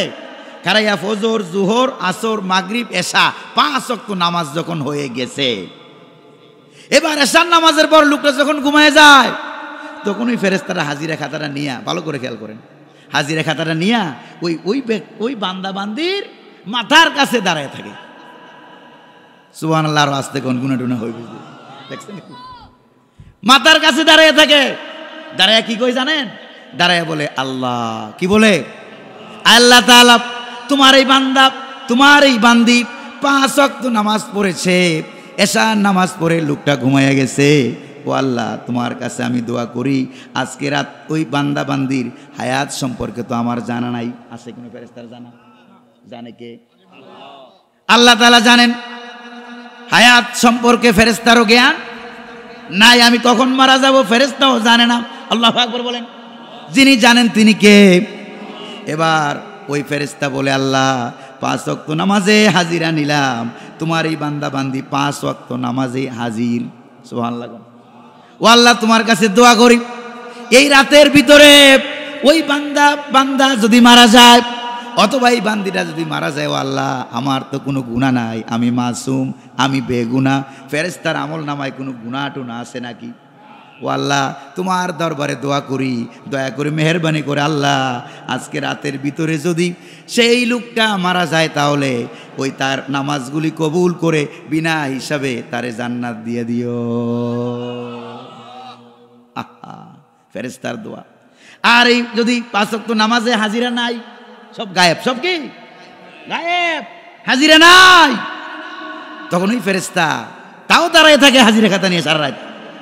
আপনি নামাজ না পড়ে ঘুমাইছেন, এবার ফেরেশতা দাঁড়ায় আছে, দাঁড়ায় দাঁড়ায় এবার বদদোয়া করে। কি করে? বদদোয়া করে, আল্লাহ, ও আল্লাহ তাআলা, আজকে রাতের ভিতরে যদি মারা যায়, আমি ফেরেশতা হইয়া বদদোয়া করি, তুমি যেন তাকে জাহান্নামে দিয়ে দিও। জোরে কর নাউজুবিল্লাহ। দেখছেন নি কারবার? এই হাদিসটা শুনে কারা কারা নামাজ পড়বেন বলেন, হাত তোলেন। পর্দার আড়ালের মায়েরা, বোনেরা, আপনারাও মনে মনে তওবা করেন যে এই জীবনে আর নামাজ ছাড়বো না। রাজি আছেন? হুজুরের, আমাদের নবীজির জীবনের সর্বশেষ কথা নামাজ। শেষ কথা কি? নামাজ। মনে থাকবে কিনা? কবরের সবার আগে প্রশ্ন নামাজ, হাসরের ময়দানে সবার আগে প্রশ্ন কি? নামাজ। রাজি আছেন তো? রাজি আছেন তো? নামাজ ছাড়বেন। এই যুবক কারা কারা? যুবকরা একটু হাত তুলে দেখাও তো আমারে। যুবকেরা হাত তুলে দেখাও। আমি বলছি যুবকদেরকে হাত তুলতে, আপনি হাত তুলছেন, বয়স তো 85 হবে। 85 বছরের কি যুবক? তো যুবকদেরকে হাত তুলতে বললে যদি বুড়া মেয়েরা হাত তোলে, আমার তো মনে হয় আরেকখান বিয়ে করতে চায়। ব্যাপারটা কি এরকম? ব্যাপার এরকম না। যদিও আমি বললাম মজার জন্য, হাত নামান। ব্যাপারটা হইলে এই যে আজকের মাহফিলে আইসা এই ওয়াজ শুনতে শুনতে শরীরটা দেখতে বুড়ো হইলো, ইমানটা যুবক হয়ে গেছে। জোরে কোন ঠিক কিনা? কার কার ইমানটা যুবক হয়েছে একটু হাত তুলে দেখান তো। ইমান যুবক হয়েছে কার কার? হাত নামান। এবার সবাই ডান হাতটা উঁচু করেন, কষ্ট করে ডান হাত উঁচু করেন। আচ্ছা দেখেন তো, এই ডান হাতের আঙ্গুল কয়টা? ভালো করে কোন টুনি বলেন, কয়টা? এই 5টার মধ্যে বুড়া মিয়া কয়টা আর যুবক কয়টা? কত? বুড়া কয়টা? যুবক 4টা। তাহলে 4টা যুবক চালাইতে কয়টা বুড়া দরকার? ভালো করে শুনে কিন্তু যুবকেরা দেখেন, এই বুড়া মিয়া কিন্তু কুজো হয়ে গেছে। কি হয়ে গেছে? কুজো হয়ে গেছে, বাঁকা হয়ে গেছে। কিন্তু এই বুড়া মিয়ারে ছাড়া ওরা চলতে পারে না, যুবকরা চলতে পারে না। পারবে খালি গুদাগুদি করতে, একটু কলম ধরতে পারবে না, লবণ ধরতে পারবে না, কাজ করতে পারবে না। পারা যাবে? কিন্তু এবার এই বুড়া মিয়ারে ছেড়ে দেন তো, সব কাম অলরাউন্ডার। সুবহানাল্লাহ, আরো যেরকম সুবহানাল্লাহ। এবার কি অলরাউন্ডার হয়েছে না হয় নাই? ও যুবক ভাইয়েরা, হাতের আঙ্গুলের ভিতরে বৃদ্ধা আঙ্গুলের যেই গুরুত্ব, এটা ছাড়া গোটা হাত অচল হয়ে যায়। তোমার বাড়ি ঘরের ভিতরে তোমার বৃদ্ধা মা আর বুড়া বাবার এই আঙ্গুলের চাইতে আরো বেশি গুরুত্ব। সুবহানাল্লাহ। এই বৃদ্ধা আঙ্গুলের চাইতে বুড়া আঙ্গুলের চাইতে আরো বেশি গুরুত্ব। কারণ ক্বালা রাসূলুল্লাহি সাল্লাল্লাহু আলাইহি ওয়াসাল্লাম, ইন্নামা তুনসারুনা ওয়া তুরজাকুনা বিদুআফাইকুম। আল্লাহর নবীজি বলেন, যাদেরকে তোমরা বুঝা মনে করো, দুর্বল মনে করো, বুঝা মনে করো, প্রিয় ভাইরা আমার, নবীজি বলেন ওই দুর্বলদের কারণে আমি আল্লাহ তোমাদের সম্মান বাড়াইয়া দেই। সুবহানাল্লাহ। তোমাদের বুড়া মা বাবার কারণে। বুড়া মা বাপ কার কার আছে? হাত তোলো যুবকরা। মা অথবা বাপ কার কার আছে? একটু হাত তোলো। কই যুবকরা হাত তোলো না কেন? মা বাপ নাই তোমার? হাত তোলো না কেন? দেখছেন কারবার মা বাপের সেবা করতো না? কারবার দেখছেন? মা বাপ কার কার আছে? দুইজন বা একজন? হাত তুলেন। মা বাপের সেবা করবেন। রাজি আছেন? আল জান্নাতু তাহতা আকদামিল উম্মাহাত। মা বাবার পায়ের নিচে সন্তানের জান্নাত। রাজি আছেন? রাজি আছেন? মা বাবার খেদমত করবে তো করবে, আল্লাহ তার জান্নাত দিয়ে দিবে। এবার মা বাপ বুড়ো হয়ে গেছে, কামাই রোজগার করতে পারে না। এবার হাতের বুড়া আঙ্গুলের দাম যেরকম, মা বাপের দাম ঠিক কিনা? প্রিয় ভাইরা আমার, আল্লাহ যেন আমাদেরকে আব্বা আম্মার সেবা করার তৌফিক দান করে, বলি আমিন। পর্দার আড়ালে মা বোন আছে, মহিলাদের জন্য আলাদা প্যান্ডেল আছে নাকি? কোন দিকে আছে? তা আমি শুনছি পুরুষের তুলনায় আজকে পুরুষ তো হবে, ঘুরে দেখাও, আজকে পুরুষ তো হবে কিরকম? এখানে কয়েক হাজার পুরুষ আছে কিনা? কন আছে? মা বোনদের সংখ্যা আরো বেশি না কম? আরো বেশি না কম? আরো বেশি। এবার মা বোনদের জন্য একটা হাদিস। কয়টা?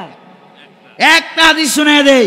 কয়েকটা হাদিস তো শোনাইলাম, মা বোনদেরটা না শোনাইলে ঝামেলা আছে নাকি? নাই, ঝামেলা আছে প্রিয় ভাইরা আমার। কারণ তাদের তো পাওয়ার টাওয়ার কম না, যেরকম ঠিক না? নাইলে কিন্তু খবর আছে। প্রিয় ভাইরা আমার, এই মা বোনদের জন্য আরেকটা হাদিস শোনায় দেই। নবী করিম সাল্লাল্লাহু আলাইহি সাল্লাম বলেছেন, আল মারআতু ইজা সাল্লাত খামসাহা সামাত শাহরাহা ওয়া আহসানাত ফারজাহা ওয়া আতাত মালাহা। কয়টা কাম? চারটা কাম করবে, তাদখুলুল জান্নাতা মিন আইয়ি বাবিন শাআত। নবীজি বলেন 5 ওয়াক্ত নামাজ, রমজান মাসের রোজা। সামনে রমজান মাস আছে নাকি নাই? সামনে রমজান মাস আছে নাকি নাই? 5 ওয়াক্ত নামাজ, রমজান মাসের রোজা, তারপরে কি? তারপরে হলো পর্দা পুশিদা, এরপরে স্বামীর খেদমত। স্বামী থাকলে স্বামীর খেদমত। কয়টা হলো? এই চারটা কাজ যে সকল মায়েরা বোনেরা করবে, মহিলারা করবে, নবী করিম সাল্লাল্লাহু আলাইহি সাল্লাম বলেছেন যে পরকালে হাসরের ময়দানে আল্লাহ পাক ওই মহিলাদের জন্য জান্নাতের 8টা দরজা খুলে দিবেন। শুধু খুলে দিবেন না, আর বলবেন, ও আল্লাহর বান্দি, যেটা দিয়া বেহেশতে ঢুকতে চায় ওইটা দিয়া, যেটা দিয়ে তোমার মন চায় ওইটা দিয়ে তুমি বেহেশতে ঢুকে যাও। আরো যেরকম সুবহানাল্লাহ। প্রিয় ভাইরা আমার, তাহলে মুরব্বীদের দাম বেশি না কম? বেশি না কম? মুরব্বীদের দাম বেশি, দাম বেশি, মাথায় বুদ্ধি বেশি, আর যুবকদের শরীরে শক্তি বেশি। যেরকম ঠিক না? এই জন্য আল্লাহ পাক মুরব্বী যুবক একসাথে মিলে দিছে। আলহামদুলিল্লাহ। এই জন্য মিলে মিশে থাকবেন। এলাকায় হরেক রকমের মুসলমান থাকবে, ঠিক কিনা? বিভিন্ন দলের মুসলমান থাকবে। আজকের মাহফিলে কি সব এক দলের লোক নাকি? এক দলে বিভিন্ন দলের মুসলমান আছে নাকি নাই? একটা পরিচয় আসছি মুসলমান। এই জন্য সকলে মিলেমিশে থাকবেন। এই এলাকায় কোনো মারামারি, কাটাকাটি, কিলাকিলি, গুতাগুতি যেন না হয়। রাজি আছেন? রাজি আছেন? এই কারা কারা রাজি আছেন একটু হাত তুলেন তো সর্বশেষ। আল্লাহ যেন কবুল করে, বলি আমিন। আর মাহে রমজানের জন্য আমরা মুনাজাতে দোয়া করবো ইনশাআল্লাহ। প্রিয় ভাইরা, এক্ষুনি আমরা মুনাজাত করবো, দোয়া হবে। দোয়ার আগে দাঁড়ানো ভাইরা সবাই বসে যান।